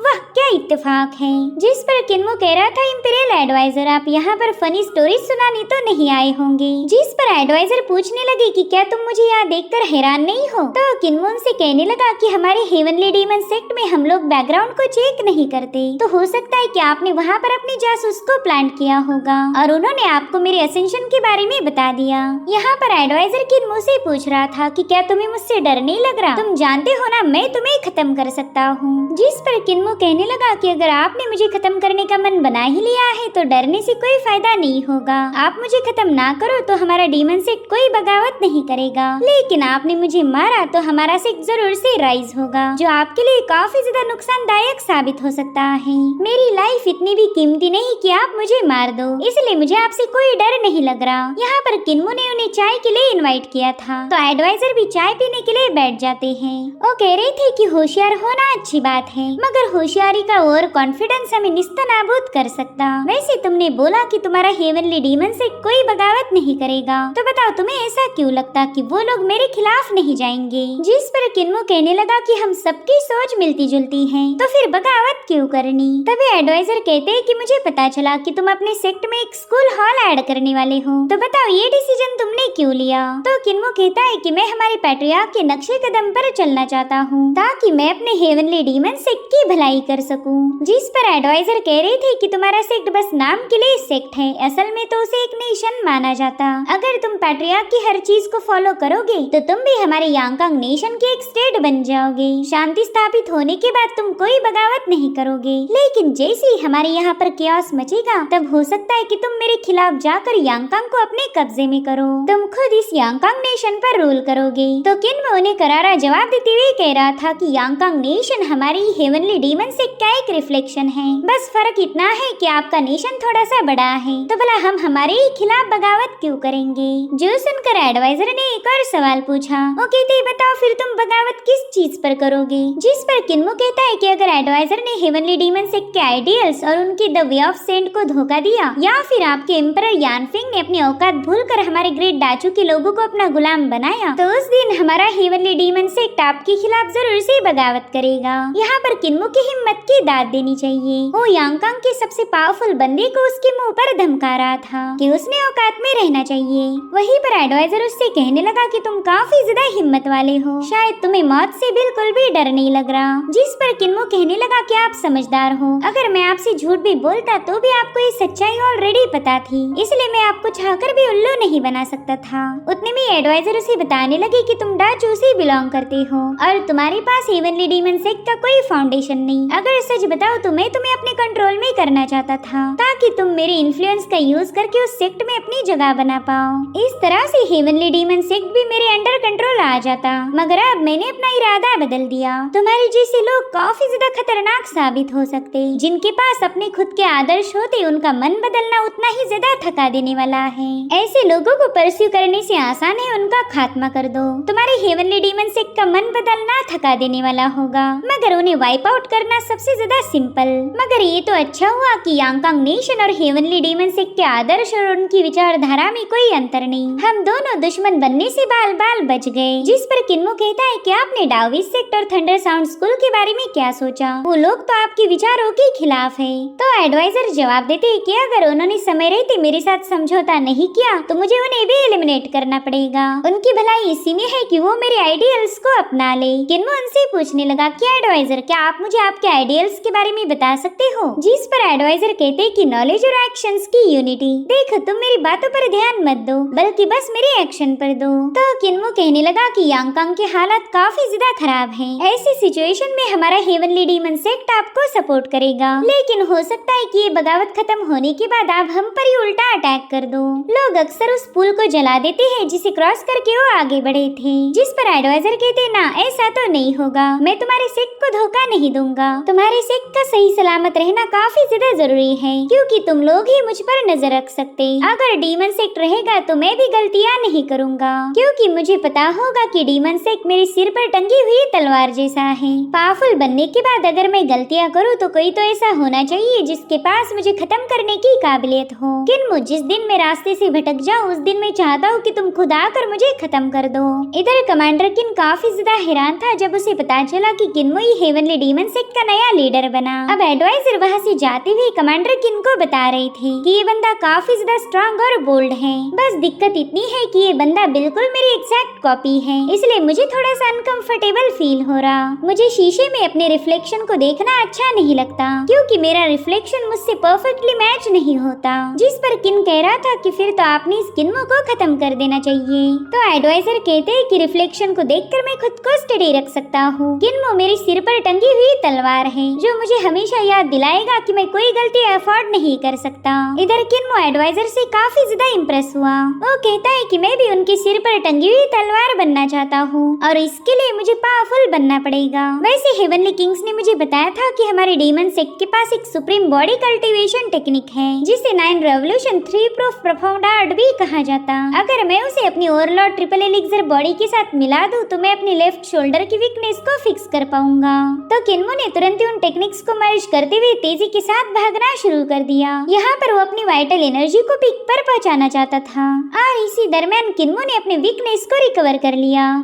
इधर वेयोंग ने देखा कि किन्मो काफी ज्यादा कमजोर हो चुका, तो नोटी अंदाज में कह रहा था कि शायद उस छोटी फॉक्स ने तुम्हें पूरी तरह से ड्रेन कर लिया। तो होलिंग उसके सिर पर झपट्टा मारते हुए कह रही थी कि मैंने तो अभी तक किन्मो के साथ चक्कर भी नहीं चलाया, और तुम लोग मुझे बेवजह ही बदनाम कर रहे। इधर किन्मो तो इतना भाग रहा था कि वो अल्केमी रूम में जाकर अचानक से बेहोश हो गया। किन्मो के हाथ बूढ़े लोगों जैसे नजर आ रहे थे, तो उसके पल्सेस को चेक करके इंपीरियल हीलर बताने लगे कि एक्स्ट्रा कल्टीवेशन करने की वजह से मिराकल हीलर की सारी एनर्जी ड्रेन आउट हो गई। अगर इसे जल्दी से रिप्लेनिश नहीं किया गया तो इनकी मौत हो जाएगी। जो सुनकर ही होलिंग को बहुत बड़ा झटका लग गया। और ड्रैगन किलिन से कहती कि हमें जल्द से जल्द बेहतरीन खाने का जुगाड़ करना होगा, जिस पर ड्रैगन किलिन कह रहा था कि मेरे ख्याल से हम उस हरे बैल को भून सकते हैं। जो सुनते ही होलिंग ने उसके मुंह पर फटका मार दिया। अब ये लोग रेस्ट्रिक्टेड इलाके में जाकर वहाँ से रेड ड्रैगन किंग फिश को लेके आते हैं। वहीं पर रास्ते में इन्हें एक सेक्रेड पेड़ नजर आया, तो ये लोग उस पेड़ को भी काट कर अपने साथ लाए, ताकि इस पेड़ की लकड़ियों की आग जलाकर उस पर इस फिश को भुना जाए।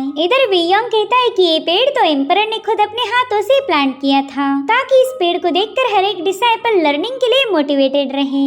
और इन दो नमूनों ने तो उसे ही काट दिया। अब तो किन्मो की कोई खैर नहीं। वहीं पर गुइलान को भी इस पेड़ के कटने की खबर मिल चुकी थी, तो वो किन्मो को पनिश करवाने के लिए एम्परर की कान भरने के लिए रवाना हो गया। हालांकि प्रिंसेस यूजी ने उसे देख लिया था। इधर किन्मो ने अपने दोस्तों के साथ मिलकर उस मछली को रोस्ट करके खा लिया, जिससे किन्मो की एनर्जी तुरंत ही रिप्लेनिश हो गई। मगर उतने में वेयोंग ने उसे खबर दी कि डिसिप्लिनरी हॉल के लोग तुम्हें पकड़ने आ रहे, जल्दी से यहाँ से भाग जाओ। मगर तब तक वो सिपाही वहाँ पर पहुँच चुके थे। उन्होंने किन्मो के दोस्तों को अरेस्ट और साथ ही किन्मो को भी एम्परर के सामने हाजिर होने का हुक्म दिया। इसलिए किन्मो तुरंत ही एम्परर से मिलने रवाना हो जाता है। इधर गुइलान एम्परर को बता रहा था कि ड्रैगन किंग फिश सिर्फ रॉयल फैमिली के लोग ही खा सकते हैं। मगर किन्मो और उसके दोस्तों ने मिलकर उस फिश की चोरी की। साथ ही आपने प्लान किया हुआ एडवांसमेंट ट्री भी इन्होंने काट दिया। तो लॉस को ब्रेक करने के लिए किन्मो को कड़ी से कड़ी सजा दीजिए, ताकि आइंदा से कभी कोई और ऐसी हरकत ना कर पाए। यहाँ पर किन्मो अपनी साइड रखना चाहता था। वो कहता है कि मुझे यहाँ के रूल्स के बारे में कोई आइडिया नहीं थी और इसीलिए ये सब हुआ, लेकिन मैं अपनी पनिशमेंट के लिए भी तैयार हूँ। जिस पर एम्परर कहने लगे कि मैं तुम्हें काफी ज्यादा पसंद करता हूँ, लेकिन इस बार तुमने लॉ को ब्रेक किया है। मुझे समझ नहीं आ रहा कि मैं तुम्हें क्या सजा दूँ। जिस पर गुइलान कहने लगा कि इसके साथ साथ इसकी पूरी फैमिली को एग्जीक्यूट करना चाहिए। और उतने में एम्प्रेस मदर वहाँ पर पहुँच गई। दरअसल यूजी उन्हें वहाँ पर लेके आई थी। एम्प्रेस मदर कहने लगी कि मेरे ख्याल से इस मिरेकल हिलर को एग्जीक्यूट करना ही सही रहेगा। जिस पर एम्पर उनसे पूछने लगे कि माँ आप ऐसी बातें क्यों कर रही हो। तो एम्प्रेस कहने लगी कि अगर आप इस लड़के को एग्जीक्यूट नहीं करोगे तो लोगों को कैसे पता चलेगा कि यांगकांग के एम्परर इंसान से ज्यादा एक मछली को वैल्यू देते हैं। लोगों को पता चलना चाहिए कि आपके लिए एक टैलेंटेड बच्चे से ज्यादा इम्पोर्टेंट पेड़ था। जल्दी से इसे एग्जीक्यूट कीजिए ताकि लोगों को पता चले कि एम्परर ने उस फेमस हीलर को मार दिया जिसने उसकी बूढ़ी माँ की जान बचाई थी। फिर सब आपकी हकीकत जान जाएंगे कि आप कुछ और नहीं बल्कि एक तानाशाह हो। एम्प्रेस मदर के सारे ताने सुनने के बाद एम्परर गुइलान पर काफी ज्यादा भड़क गए। वो कह रहे थे कि तुम्हारी वजह से मुझे अपनी माँ के सामने शर्मिंदा होना पड़ा। किन्मो के पास तुम्हारी सोड है मगर वो तलवार उसने अपनी काबिलियत के दम पर हासिल की थी और तुम उसी का बदला लेना चाहते हो। यहाँ पर गुइलान तो डर के मारे थर थर कांपने लगा। एम्परर कहते हैं कि इस बार मैं तुम्हें माफ कर रहा हूँ मगर आइंदा से कभी ऐसी वाहियात हरकत मत करना वरना मैं अपने हाथों से तुम्हारा सिर कलम कर दूंगा। जाओ अपनी गलती पर सोच विचार करो। तो गुइलान तुरंत ही पसीने से लथपथ होकर वहाँ से दफा हो गया। जिसके बाद एम्परर किन्मो से प्राइवेटली बात करते हैं। वो कह रहे थे कि तुम हमारे इंपीरियल वाइजर भी हो और हेवनली डीमन सेक्ट के मेंबर भी। तुम ग्रेट डाचू के आउटकास्ट और जेड फेस पॉइजन किंग के डिसाइपल भी। तुम्हारी ढेर सारी आइडेंटिटीज हैं। यहाँ पर किन्मो समझ गया कि एम्परर के जासूस उनके हेवनली डीमन सेक्ट में प्लांट किए होंगे जिनके बारे में तो पैट्रियार्क को भी कोई आइडिया नहीं। या फिर हो सकता है कि एडवाइजर के साथ जो बंदा रहता है वही एम्परर का स्पाई होगा। अब यहाँ पर एम्परर कहने लगे कि तुम डिमोनिक पाथ के सबसे ग्रेटेस्ट सेक्ट के लीडर हो और एम्परर के डिसाइपल भी। इसे मैं ब्लेसिंग समझूं या थ्रेट यही मेरी समझ नहीं आ रहा। तो किन्मो उनसे पूछता है कि अगर डाओइस्ट मास्टर ने आपके साथ अलायंस की तो आप उन्हें कौन सा टाइटल दोगे। जिस पर एम्परर बताते हैं कि उसे फर्स्ट रैंकिंग मिलेगी और वो राइचस पाथ का हेड बनेगा लेकिन रहेगा हमेशा मेरे अंडर। तो किन्मो उनसे पूछता है कि अगर ग्रेट थंडर साउंड सेक्ट ने आपके साथ अलायंस की तो आप उन्हें कौन सा टाइटल दोगे।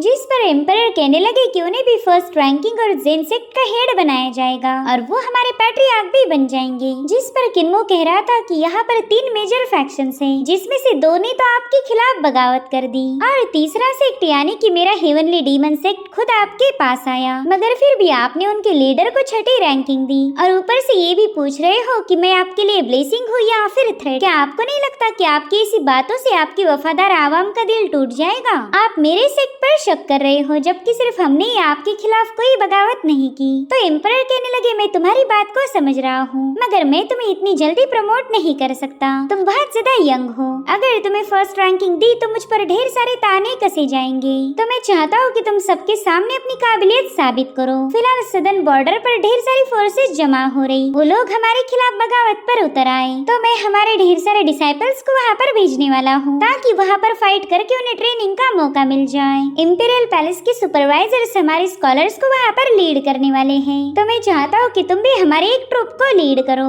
इधर एम्प्रेस यूजी को बता रही थी कि किन्मो को हमारी आर्मी में काफी इम्पोर्टेंट पोजीशन मिल सकती है क्योंकि वो बंदा करप्ट लोगों का पर्दाफाश करेगा। अब हमें अगले दिन की कहानी दिखाई गई जहाँ पर सभी डिसाइपल्स को बताया जा रहा था कि उन्हें साउथ के लिजाओ फोर्ट से रेबेलियन को क्रश करना पड़ेगा। इधर किन्मो को ऐसी टीम दी गई जिसमें सबके सब उसके दुश्मन भरे पड़े थे। उनके हिसाब से किन्मो इस बैटल में कुछ खास नहीं कर पाएगा। वहीं पर गुइलान ने सबको बता दिया कि हर एक टीम लीडर को अपनी टीम का खर्चा उठाना होगा इसलिए बिल्कुल भी कंजूसी मत करना। पैसों का जिक्र सुनते ही किन्मो की टीम उस पर हंसने लगी क्योंकि उनके हिसाब से तो किन्मो के पास एक फूटी कौड़ी भी मौजूद नहीं थी। वो खुद ही एक चिंदी चोर है। अब अगले दिन ये सभी लीडर अपने अपने टीम के लिए फ्लाइंग कैरेज को हायर कर चुके थे। देखते ही देखते सभी लोग वहाँ से रवाना हो गए सिवाय किन्मो की टीम के। उन्हें लग रहा था कि शायद किन्मो के पास इतना भी पैसा नहीं कि वो यहाँ पर फ्लाइंग कैरेज को हायर कर पाए और उतने में इफान युनशा अपनी कैरेज लेकर वहाँ पर पहुँच गया। लेकिन वहाँ आते साथ ही उसकी कैरेज पर ढेर सारे ब्लास्ट होने लगे। उसकी हालत देखकर ही इन सभी डिसाइपल की फटके हाथ में आ गई। उन्हें लग रहा था कि बैटल ग्राउंड पर जाने से पहला ये लोग रास्ते में ही कुर्बान हो जाएंगे मगर युनशा ने उन्हें तसल्ली दी कि उसकी फ्लाइंग कैरेज बिल्कुल भी एक्सप्लोड नहीं होगी। इनफैक्ट वो इन सभी को सदन बॉर्डर पर सही सलामत पहुंचा देगा और युनशा की फ्लाइंग कैरेज दिखाई गई जो कि बाकी के सभी कैरेजेस को पीछे छोड़ते हुए सदन बॉर्डर की तरफ निकल पड़ी। इस कैरेज की तेज रफ्तार देखकर तो दूसरे डिसाइपल काफी ज्यादा हैरान थे। उन्हें लगा ही नहीं था कि ये खटारा इतनी ज्यादा दमदार होगी।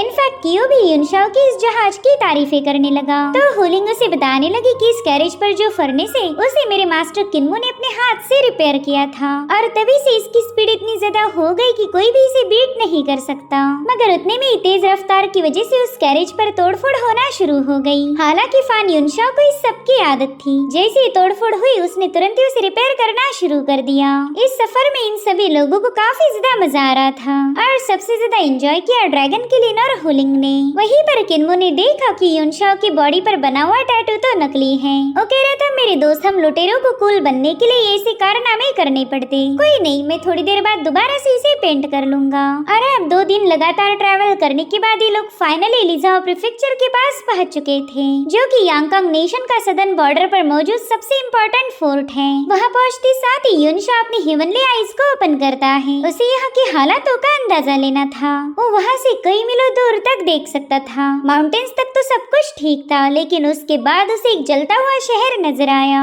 यांगकांग नेशन के दुश्मनों ने इस सिटी को पूरी तरह से मिटा दिया था। तो ये सब देखकर युनशाओ सीधे किन्मो से बात करने लगा। वो किन्मो से कहने लगा कि तुम्हारी टीम तुम्हें जरा भी पसंद नहीं करती। मुझे नहीं लगता कि ये लोग तुम्हारा इस जंग में साथ देंगे।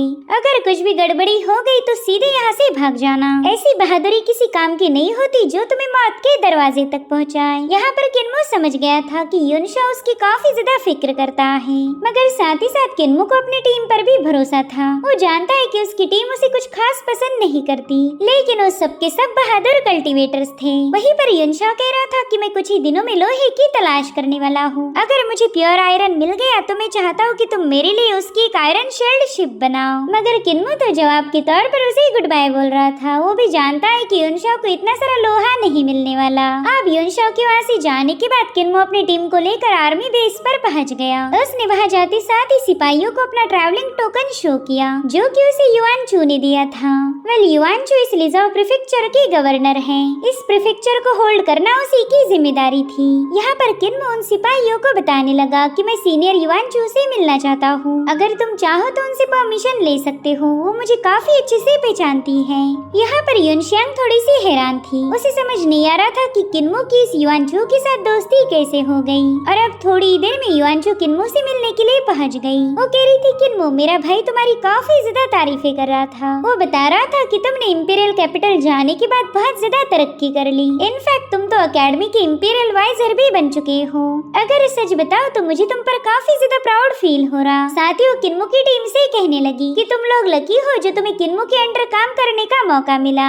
अगर तुम्हें अपनी कल्टीवेशन और नॉलेज में इम्प्रूवमेंट करनी है तो तुमने किन्मो के साथ ज्यादा से ज्यादा वक्त बिताना चाहिए। मगर युआनचू की सारी बातें सुनकर तो उन सबके मुंह पर 12 बज गए। यहाँ पर किन्मो युआनचू से माफी मांगते हुए कहने लगा कि सीनियर, पिछली बार जब हमारी मुलाकात हुई थी तब मैंने आपसे झूठ बोला। दरअसल मैं डाइजियांग काउंटी से बिलोंग नहीं करता, बल्कि मैं तो ग्रेट डाचू से हूँ। मुझे तो बस मजबूरी में आपसे झूठ बोलना पड़ा। जिस पर युआनचू कहती है कि तुम्हारी जाने के बाद मैं इसी बारे में सोच रही थी कि आखिर डाइजियांग काउंटी में ऐसी कौन सी किन फैमिली है जिसने एक एक्सेप्शनल टैलेंट को पैदा किया। खैर, अब तुम सदर्न बॉर्डर पर आ ही गए हो तो मैं तुम्हें बताना चाहूंगी, यहाँ पर ढेर सारे हिडन फोर्सेस मौजूद हैं। तो मैं चाहती हूँ कि तुम खुद का ख्याल रखो। हो सकता है कि हमारी मिलिट्री फोर्सेस में भी ढेर सारे जासूस हो। तो किन्मो उनसे पूछने लगा कि सीनियर, क्या आप ये बोलना चाहती हो कि इस आर्मी बेस में भी जासूस है? तो युआनचू इसका हाँ में जवाब देते हुए कहने लगी कि मुश्किल हालातों के वक्त हम किसी पर भरोसा नहीं कर सकते। कौन वफादार है और कौन गद्दार, इसका भी अंदाजा नहीं लगाया जा सकता। अगर तुम एग्जाम्पल मेरा लो तो मैं युआन किंगडम की प्रिंसेस हूँ। अब ये सुनकर ही किन्मो की टीम काफी ज्यादा हैरान हो गई। यहाँ पर युआनचू कह रही थी कि अगर मैं चाहूँ तो एक ही पल में तुम सबको धोखे से मार सकती हूँ। ये मत भूलो कि तुम मेरी ही आर्मी से चारों ओर से घिरे हुए हो। यहाँ पर किन्मो को छोड़कर सभी लोग युआनचू से काफी ज्यादा पैनिक हो गए। उन्हें तो लग रहा था कि वाकई ये बंदी उनका खेल खत्म कर देगी। तभी किन्मो कहता है, सीनियर सिस्टर, आप तो बेवजह ही मेरे दोस्तों को डरा रही हो। आप अच्छे से जानती हो कि ये रेबेलियन बस इंपीरियल एडवाइजर के खिलाफ हो रही। तो युआनचू उसे बताने लगी कि मुझे भी कई सारे लोगों ने कांटेक्ट किया। वो चाहते थे कि मैं भी उनके साथ मिलकर यांगकांग नेशन के खिलाफ बगावत करूं। लेकिन हमारी युआन फैमिली की सोच काफी ज्यादा अलग है। हम थ्रोन की वैल्यू नहीं करते, बल्कि हमारे लिए हमारे लोग ही ज्यादा इम्पोर्टेंट हैं।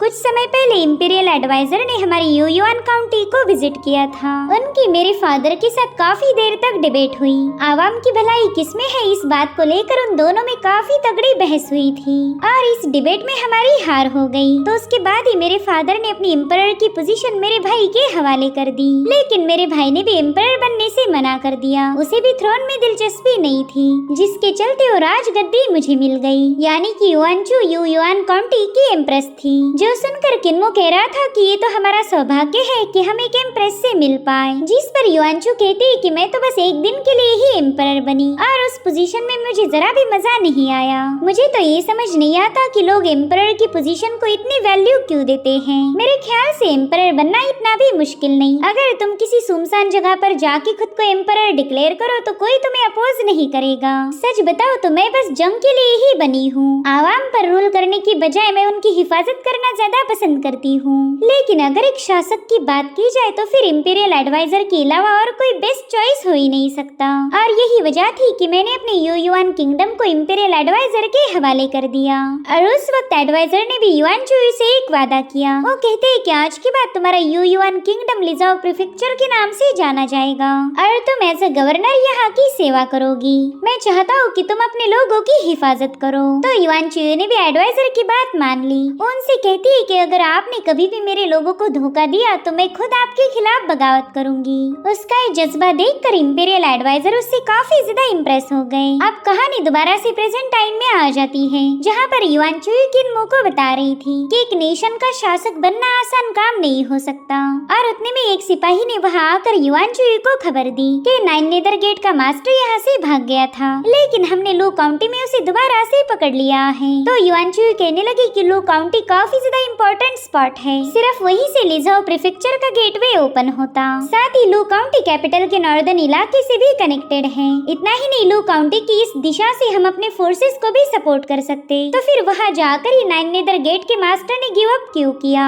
वो तो वहाँ से आगे भी भाग सकता था। उतने में किन्मो कहता है कि मेरे ख्याल से वो वहाँ इसलिए गया ताकि वहाँ पर वो अपनी आर्मी को इकट्ठा कर पाए। जिस पर युआनचू कहने लगी कि सदर्न बॉर्डर्स काफी ज्यादा वास्ट रीजन है। साथ ही अभी तक हम उन ओल्ड मॉन्स्टर्स को पकड़ नहीं पाए जिन्होंने हमारे इंपीरियल एडवाइजर का कत्ल करने की कोशिश की थी। वो मॉन्स्टर अभी भी छुप कर बैठे हुए हैं। मुझे ऐसा फील हो रहा कि हमारे दुश्मनों को किसी पावरफुल बंदे का सपोर्ट होगा। जहाँ तक मैं जानती हूँ नाइन नेदर गेट के पास सोल बाइंडिंग टेक्निक है, जिससे वो अंडरवर्ल्ड के दरवाजे में गैप बना सकते और उस गैप का यूज करके वो मरे हुए लोगों को दोबारा से जिंदा कर सकते, क्योंकि उनकी स्पेशल एबिलिटी का यूज करके उन्हें अंडरवर्ल्ड से सोल वापस पुल करना काफी ज्यादा आसान है। जिस पर किन्मो बता रहा था कि मैंने सोल बाइंडिंग स्क्रिप्चर को पढ़ा था, मगर उन स्क्रॉल में दी गई इन्फॉर्मेशन पूरी तरह से करेक्ट नहीं थी, जिसके चलते मैं उस सोल बाइंडिंग स्पेल के एक्चुअल इफेक्ट को चेक ही नहीं कर पाया। उतने में शेन कहने लगा कि हमारे सुपरवाइजर्स ने हमें बताया था कि घोस्ट स्पेल एग्जिस्ट ही नहीं करते, ये तो बस हमें उल्लू बनाने की एक ट्रिक है। और उतने में वहाँ पर एक सिपाही पहुँच गया। वो कह रहा था कि हमारे जनरल शाओई ने रेबेलियंस को ज्वाइन किया। वो बंदा कुनी किंगडम को यांगकांग नेशन से अलग करना चाहता और अब उसने लिजाओ प्रीफेक्चर को चारों ओर से घेर लिया है। जिस पर युआनचू कहने लगी कि शायद शाओई ने ही नेदर गेट के मास्टर को कैद से भगाने में मदद की होगी। और इतना कहते साथ ही वो बॉर्डर की तरफ निकल पड़ी ताकि वहाँ जाकर वो शाओई को सबक सिखा पाए। मगर उसने जाने से पहले ये हुक्म दिया कि नाइन नेदर गेट के जितने भी डिसाइपल्स हमारे हाथों मारे गए थे उन सबकी लाशों को जला दो। थोड़ी देर में यहाँ पर यांगकांग की बाकी की कैरेजेस भी पहुँच जाएगी, तो उनकी मदद से ये काम और भी ज्यादा आसान होगा। और अब युआनचू अपने कुछ फोर्स लेकर सीधे बॉर्डर की तरफ रवाना हो गई। जिसके बाद हमें लू काउंटी का सीन दिखाया जाता है, जहाँ पर नाइन नेदर गेट के डिसाइपल्स की लाशों को जमा किया जा रहा था। यहाँ पर किन्मो उनके डेड बॉडीज को चेक करने लगा और उन पर उसे अजीब से रून्स फ्लो होते हुए नजर आते हैं। इन डिसाइपल्स की मौत होने के बावजूद भी ये स्पेल वैनिश नहीं हुए, तो किन्मो को तुरंत ही उसने पढ़े हुए स्क्रिप्चर की याद आ गई। उस मैनुअल में सोल बाइंडिंग के जो रून्स दिए गए थे ये उसके मुकाबले काफी ज्यादा कंप्लीट हैं, यानी कि इन लोगों पर स्क्रॉल बाइंडिंग टेक्निक को सेटअप किया हुआ था। तो क्यों उससे कहने लगा कि थोड़ी देर पहले ही तुमने बताया था कि नाइन नेदर गेट के स्क्रिप्चर में तुम्हें ढेर सारे एरर्स मिले, तो बताओ फिर ये टेक्निक कंप्लीट कैसे हो सकती? और फिर इन लोगों ने उस लाशों के ढेर में आग लगा दी। तभी किन्मो कहता है कि शायद नाइन नेदर गेट के लोगों ने जानबूझकर अपने स्क्रिप्चर में गलतियाँ की, क्योंकि वो नहीं चाहते थे कि इंपीरियल एकेडमी उनकी टेक्निक को मास्टर कर पाए। इसीलिए वो तुरंत ही अपने साथियों को हुक्म देता है कि जल्दी से सभी आर्मी ट्रूप्स को इन्फॉर्म करो कि नाइन नेदर गेट ने हमारे लिए जाल बिछाया है और उन्हें काफी ज्यादा चौकन्ना रहना पड़ेगा, वरना तो हम सभी लोग नाइन नेदर गेट के जाल में फंस जाएंगे। और और उतने में वो जलने वाली लाशें हरकतें करने लगी। साथ ही साथ उन्हें बहुत ही तेज नगाड़ों की आवाजें आ रही थी। तो ये लोग तुरंत ही उस आवाज को चेक करना शुरू कर देते हैं। वेल लू काउंटी से काफी दूर हम कुछ ईवल कल्टीवेटर्स को देख पाते हैं जो कि 9 नेदर गेट के वॉरियर्स थे। वो लोग काफी जोर जोर से मंत्रास को पढ़ते हुए ड्रम्स को बीट कर रहे थे। ऐसा लगता है कि मानो उन्होंने किसी रिचुअल का आगाज कर दिया। अब उनकी इस बीटिंग की वजह से वहाँ पर काफी स्ट्रॉन्ग ईवल पावर रिलीज हो रही थी जो कि आसमान में एक वास्ट फॉर्मेशन को सेटअप कर लेती है। दरअसल वो फॉर्मेशन इसलिए बनाया गया था ताकि वो अपनी सोल बाइंडिंग टेक्निक परफॉर्म कर पाए। और अब लू काउंटी में 9 नेदर गेट के जितने भी डिसाइपल मारे गए थे उनकी लाशें अपने आप हवा में फ्लोट करने लगी, जो देखकर ही यांगकांग की आर्मी काफी ज्यादा पैनिक हो जाती है। दरअसल लाशों के अंदर दोबारा से सोल ऐड करना इसे ही सोल बाइंडिंग टेक्निक कहा जाता था। यानी कि 9 नेदर गेट यहाँ पर एक डेड आर्मी खड़ी करना चाहता है जिन्हें खत्म करने के बाद भी उनका दोबारा से इस्तेमाल हो सकता। किन्मो तो उनकी इस चालबाजी को देखकर ही हैरान था। उसे पता था कि अगर ये बॉडीज रिजरेक्ट हो गई तो फिर इनकी हार कंफर्म है, इसलिए वो तुरंत ही अपने साथियों को हुक्म देता है कि जल्दी से इन डेड बॉडीज पर अटैक करो। ये किसी भी कीमत पर उस फॉर्मेशन के पास नहीं जानी चाहिए। तो किन्मो की टीम ने भी फटाफट से उन पर हमले करना शुरू कर दिए। ये लोग उन बॉडीज को स्लिट कर रहे थे ताकि वो आसानी के साथ रिजरेक्ट ना हो पाए। उन पर लगातार होने वाले हमलों की वजह से 9 नेदर गेट के सभी डिसाइपल दोबारा से नीचे पटक गए और किन्मो की वजह से ये प्रोसेस अधूरी रह गई। उसने बड़ी चालाकी के साथ 9 नेदर गेट का ये प्लान चौपट कर दिया। तब तक यांगकांग नेशन की फ्लाइंग कैरेजेस भी वहाँ पर पहुँच चुकी थी, जिन्हें देखते साथ ही इन लोगों की जान में जान आ गई कि वो कह रहा था कि इन कैरेजेस पर टोटल 20 सेलेस्टियल रेल्म के सुपरवाइजर्स हैं और साथ ही हमारे जैसे ढेर सारे स्कॉलर्स भी मौजूद होंगे। अब तो हम आसानी से 9 नेदर गेट का मुकाबला कर पाएंगे। मगर उसी वक्त किन्मो देखता है कि वहाँ मौजूद फॉर्मेशन में अचानक से बदलाव हो गया। वो फॉर्मेशन अपने आप वहाँ से गायब होकर वहाँ पर एक गेट अपीयर हो जाता है जिसमें से बहुत ही स्ट्रॉन्ग डिमोनिक पावर रिलीज हो रही थी और अब उसी एनर्जी ने यांगकांग की सभी कैरेजेस को अपनी तरफ पुल करना शुरू कर दिया। उन कैरेजेस पर सवार सुपरवाइजर्स चाहकर भी इस एनर्जी के खिलाफ मुकाबला नहीं कर सकते थे,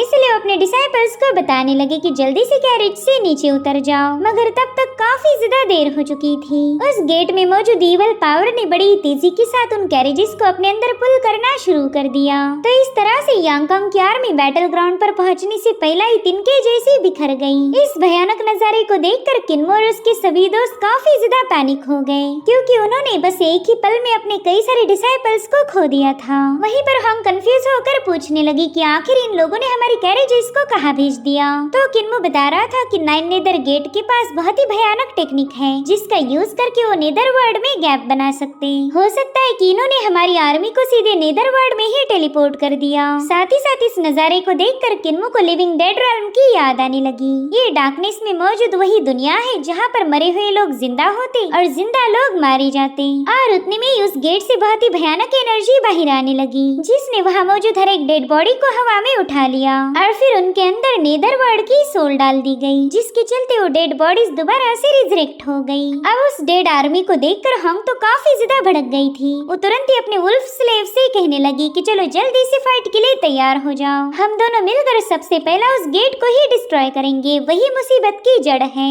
मगर किन्मो ने उसे रोक लिया। वो कहता है कि तुम जल्दबाजी में फैसला नहीं ले सकती, हमारा दुश्मन काफी ज्यादा चालाक है, उसके पास ऐसी कई सारी ट्रिक्स होंगी जिसका यूज करके वो हमारा खात्मा कर दे। जिस पर हम कह रही थी कि तुम सीधे से ये क्यों नहीं बताती कि तुम्हें इनसे डर लग रहा। अगर तुम्हें मरने से इतना ही डर लग रहा है तो तुम सीधे यहाँ से कैपिटल चले जाओ। मगर किन्मो का अंदाजा पूरी तरह से सही था क्योंकि यहाँ पर 9 नेदर गेट ने एक और जाल बिछा के रखा था जो कि अब फाइनली इनके सामने रिवील हुआ। वहाँ पर हम हजारों लाखों टैलिस्मान को फ्लाई करते हुए देख पाते हैं और फिर उनमें से कॉप्स इमॉर्टल सेक्ट का बंदा बाहर आ गया। वेल इस कॉप्स इमॉर्टल सेक्ट के साथ किन्मो का पहले भी पाला पड़ा है तो अच्छे से जानता था कि ये लोग कितने ज्यादा पावरफुल होंगे। और अब यहाँ पर हमें टैलिस्मान के ढेर सारे फ्लोज दिखाए गए जिस पर कई सारे कॉर्प्सेस सवार थे और अब उन सब ने मिलकर किन्मो और उसकी टीम पर अटैक करना शुरू कर दिए। अगर इन कॉर्प्सेस के एबिलिटीज की बात की जाए तो इन्हें आसानी से मारा नहीं जा सकता, लेकिन वो जिन्हें खत्म करेगी उनके जैसा एक मुर्दा बनेगा। तो अब इंपीरियल एकेडमी की जीनियस ने भी इन कॉर्प्सेस के साथ मुकाबला करना शुरू किया। वो कह रहा था कि 9 नेदर गेट ने आसमान को पूरी तरह से ब्लॉक किया और वहीं पर कॉप्स इमॉर्टल सेक्ट ने अपने कॉर्प्सेस का यूज करते हुए पूरे ग्राउंड को कवर कर लिया।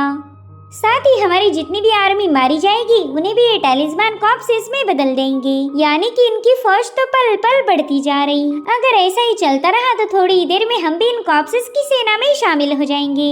साथियों हांग से सलाह मांग रहा था कि बताओ हमने अब क्या करना चाहिए, जिस पर हांग कहते कि हमें सीनियर युवान चुई ने हुक्म दिया था कि हमें इसी इलाके को गार्ड करना है, इसलिए हमें बैटलफील्ड छोड़कर नहीं जाएंगे। ज्यादा से ज्यादा क्या होगा, इन्हें खत्म करते हुए हम भी मारे जाएंगे। वहीं पर युनशांग किन्मो से पूछ रही थी कि बताओ अब क्या करना है, तुम हमारे लीडर हो तो तुम्हें जल्दी से फैसला लेना पड़ेगा। जिसके बाद किन्मो और युनशांग तुरंत ही अपने टीम के पास पहुंच जाते हैं। यहाँ पर किन्मो अपनी हेवनली आइज का यूज करते हुए सिटी गेट को चेक करता है। भले ही रास्ते में कई सारे कॉर्प्सेस थे मगर इतने भी नहीं कि वो इनका रास्ता रोके, इसलिए किन्मो ने अपनी टीम को हुक्म दिया कि हमें अभी यहाँ से निकलना होगा।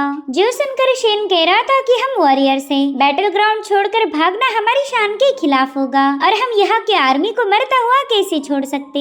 जिस पर किन्मो कहने लगा कि नाइन नेदर गेट ने जानबूझकर यहाँ अपनी फोर्स भेजी थी ताकि उनके डिसाइपल्स मारे जाए और फिर वो उनकी डेड आर्मी को फॉर्म कर ले। इतना ही नहीं, उन्होंने कॉर्प्स इमॉर्टल सेक के साथ भी अलायंस करके इस पूरी सिटी को घेर लिया। इसका सीधा मतलब तो यही हुआ कि लू काउंटी पहले से ही एक जाल थी और हम खुद होकर इस जाल में फंसते गए। हमेशा जीत का मतलब ये नहीं होता कि तुम्हें बैटल ग्राउंड को होल्ड करना है, कभी कभार जीत दूसरे तरीकों का यूज करके भी छीनी जाती। और वैसे भी मैं टीम लीडर हूँ तो यहाँ से भागने के बाद जो भी कॉन्सिक्वेंसेस होंगे उसकी जिम्मेदारी मैं उठाऊंगा। अब जल्दी से इस सिटी को अबैंडन करो। यहाँ पर किन्मो ने अपनी सेलेस्टियल ब्लेड टेक्निक का यूज करते हुए तुरंत ही उनके सामने मौजूद हर एक कॉर्प्स को निपटा दिया, जिसके बाद ये लोग बड़ी तेजी के साथ वहाँ से निकल पड़े। कॉर्प्सेस की आर्मी भी इनके पीछे थी मगर ये लोग बड़ी चालाकी से सिटी से बाहर मौजूद जंगल में छुप जाते हैं। हम कहते हैं कि हमारी इंपीरियल एकेडमी की आर्मी लू काउंटी आते ही निस्तनाबूद हो गई। उस अजीब से गेट ने उन्हें स्वैलो कर लिया। पता नहीं उनके साथ क्या किया होगा। मुझे तो ये समझ नहीं आ रहा कि उन लोगों ने इतनी जल्दी हम पर फतेह हासिल कैसे की। जिस पर किन्मो कह रहा था कि शायद वो लू काउंटी पर हमला करना नहीं चाहते थे, उनका टारगेट एक काउंटी नहीं बल्कि हमारे स्कॉलर्स थे। वहीं पर कियो कहने लगा कि ये तो अच्छा हुआ कि हम किन्मो के लुटेरे दोस्त की कैरेज में यहाँ आए। उसकी रफ्तार इतनी ज्यादा थी इसलिए हम सबसे पहले लू काउंटी में पहुँच पाए। अगर हम उन डिसाइपल्स के साथ किसी धीरे चलने वाली कैरेज में होते तो सब के सब मिस्टीरियस गेट का खाना बन जाते। उतने में शेन बताता है कि हमारे इंपीरियल एडवाइजर ने हमेशा कल्टीवेटर्स की स्टडी पर ध्यान दिया। उनके स्कॉलर्स ही उनकी नई फोर्स बनेंगे और शायद इसी वजह से हमारे स्कॉलर्स को मारा जा रहा ताकि एडवाइजर की आर्मी को बनने से पहले ही कुचल दिया जाए। वैसे हमारे ट्रेनिंग का लोकेशन बस कुछ ही गिने चुने लोगों के सामने रिवील किया गया था, यानी कि नाइन नेदर गेट को पता नहीं था कि हम यहाँ पर आने वाले हैं। फिर उन्होंने हम पर इतना सटीक हमला कैसे किया, मुझे तो ये इत्तेफाक बिल्कुल नहीं लगता। जरूर से किसी ने सीक्रेट इन्फॉर्मेशन लीक कर दी। साथ ही साथ वो इस पर किन्मो की सलाह मांग रहा था, जिस पर किन्मो कहता है कि शायद तुम सही कह रहे, बिना इन्फो की तो ये लोग उन कैरेजेस पर अटैक ही नहीं कर सकते थे। इन्हें ऑलरेडी पता था कि हमारे स्कॉलर्स जंग में शामिल होंगे और ये इन्फॉर्मेशन बस गुइलान और हाई मिनिस्टर्स के पास थी। उनमें से जरूर कोई एक गद्दार होगा। उतने में ही युनशांग उन्हें बताने लगी कि अगर हम इस फॉरेस्ट को क्रॉस कर ले तो लिजाओ के मिलिट्री कैंप में पहुंच जाएंगे। मगर उतने में ही किन्मो को डिमोनिक मंत्रास की आवाजें सुनाई देने लगी, जिसके चलते किन्मो काफी ज्यादा चौकन्ना हो गया। अब ये देखकर शेन भी थोड़ा सा कंफ्यूज था। वो किन्मो को इसके पीछे की वजह पूछता है तो किन्मो बताता है कि मुझे काफी अजीब सी आवाजें आ रही, क्या तुम लोगों को नहीं आ रही? मगर किन्मो के अलावा वो डिमोनिक मंत्रास किसी और को सुनाई नहीं दे रहे थे। तो किन्मो अपनी टीम से कह रहा था कि तुम यहीं पर रुको और मैं अभी आगे जाकर चेक करता हूँ। अब ये लोग उसे कुछ जवाब दे पाए इससे पहले वो एक पोर्टल बनाकर वहाँ से जा चुका था। वहाँ से थोड़ी दूरी पर जाने के बाद किन्मो को एक प्राचीन दरख्त नजर आया जहाँ पर नाइन नेदर गेट के इवल कल्टीवेटर्स डिमोनिक मंत्रास की चैंटिंग कर रहे थे। ऐसा लग रहा था कि मानो यहाँ पर भी कोई रिचुअल चल रहा हो। साथ ही साथ किन्मो वहाँ मौजूद रून्स को भी ऑब्जर्व करता है। वो सोच में पड़ गया कि आखिर ये रून्स इतने ज्यादा डिफरेंट क्यों हैं। थोड़ी देर पहला तो नाइन नेदर गेट ने अलग रून्स का यूज किया था और उसी पर किन्मो को स्क्रिप्चर में दी गई डायग्राम याद आने लगी। वो तुरंत ही समझ गया कि ये तो summoning ghost and commanding gods के स्पेल है। साथ ही उन कल्टीवेटर्स को केयरफुली ऑब्जर्व करने के बाद उसे पता चला कि ये होंगशिन सेक्ट के डिवाइन कल्टीवेटर्स थे। अब इन सभी लोगों के रून्स आपस में जुड़ते ही पूरा माहौल बदलने लगा।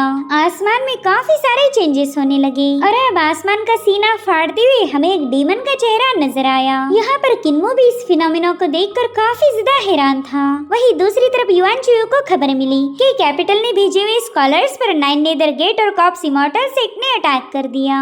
उस हमले में सभी लोग लोग मारे गए। हम लोग काउंटी की जंग को हार चुके। यहाँ पर युआन चू किन्मो और उसकी टीम के बारे में पूछने लगी, जिस पर वो सिपाही कह रहा था कि हमें उनका कोई ट्रेस नहीं मिला, शायद वो भी हमारे सिपाहियों के साथ मारे गए। और उतने में ही वो पूरा इलाका शेक होने लगा। और अब जमीन को चीरते हुए हम एक बहुत ही भयानक एंटिटी को बाहर आते हुए देख पाते हैं। वह लेजेंडरी डीमन गॉड था। सिपाही कहने लगे कि इस ओल्ड इराक के डीमन को यहाँ पर समन किया गया है। और अब उस विशाल डीमन गॉड ने अपने पाँव के नीचे लिजाओ की आर्मी को कुचलना शुरू कर दिया, जिसके चलते वहाँ पर अफरा तफरी मच गई थी। सिपाही काफी ज्यादा पैनिक हुए। इधर वो डीमन गॉड अपने ढेर सारे मुंह का यूज करते हुए उनकी कैरेजेस पर आग लगा रहा था। वहीं पर युआन चू के सामने इतना बड़ा दानव था और ऊपर से उसे ये भी खबर मिली कि शाओई की आर्मी उनसे बस 10 मील दूर है, जल्दी वो भी यहाँ पर पहुँच जाएंगे। ये सुनकर युआन चू शाओई पर काफी ज्यादा भड़क गई थी। उस बंदे ने 9 नेदरगेट कॉप्स इमॉर्टल से टर्थ और होंगशान सेक के साथ अलायंस फॉर्म कर ली, मगर युआन चू ने अभी तक हार नहीं मानी। वो अपने बचे हुए सिपाहियों को विंडशील्ड एक्टिवेट करने का हुक्म देती है। साथ ही साथ उन्होंने ट्रू एसेंस कैनन्स को भी माउंट कर लिया और अब चारों ओर से उस डीमन गॉड पर अटैक किए जाने लगे। वहीं दूसरी तरफ क्यू तो ये नजारा देखकर ही पैनिक हो गया। वो कहता है कि यहाँ पर 4 सेक्ट ने मिलकर हमले किए थे। अब ये क्या कम था जो एंशिएंट डीमन गॉड भी यहाँ पर टपक गया। मेरे ख्याल से हम सभी लोगों ने यहाँ से भागना चाहिए। जो सुनते साथ ही शेन उसकी टकली पर जमाट लगाते हुए कहने लगा कि किन्मो ने हमें बताया था कि हमें यहीं पर रुकना होगा, इसलिए तुम यहाँ से भाग नहीं सकते। और उतने में किन्मो वहाँ पर पहुँच गया। वो कह रहा था कि यहाँ से एस्केप करना बिल्कुल भी पॉसिबल नहीं। मैंने देखा कि होंगशन सेक के 13 कल्टीवेटर्स ने मिलकर एक रिचुअल को कंप्लीट किया और उसी की वजह से डीमन गॉड अपीयर हुआ। अगर वो लोग यहाँ पर नहीं रुके तो वो एक और डीमन गॉड को समन करेंगे। अगर यहाँ पर एक और डीमन गॉड आ गया तो फिर ऐसी तबाही मचेगी जिसकी हम कल्पना भी नहीं कर सकते। सीनियर युआन चू और उनकी आर्मी मारी जाएगी और फिर पूरा की पूरा लिजाओ प्रीफेक्चर डिस्ट्रॉय होगा। तो अब मैं तुम सभी से ये सवाल पूछूंगा कि बताओ तुम में से किसमें हिम्मत है मेरे साथ आने की, क्योंकि मैं तो उन कल्टीवेटर्स को खत्म करके ही दम लूंगा। और इसी के साथ एपिसोड यहीं पर एंड हो जाता है।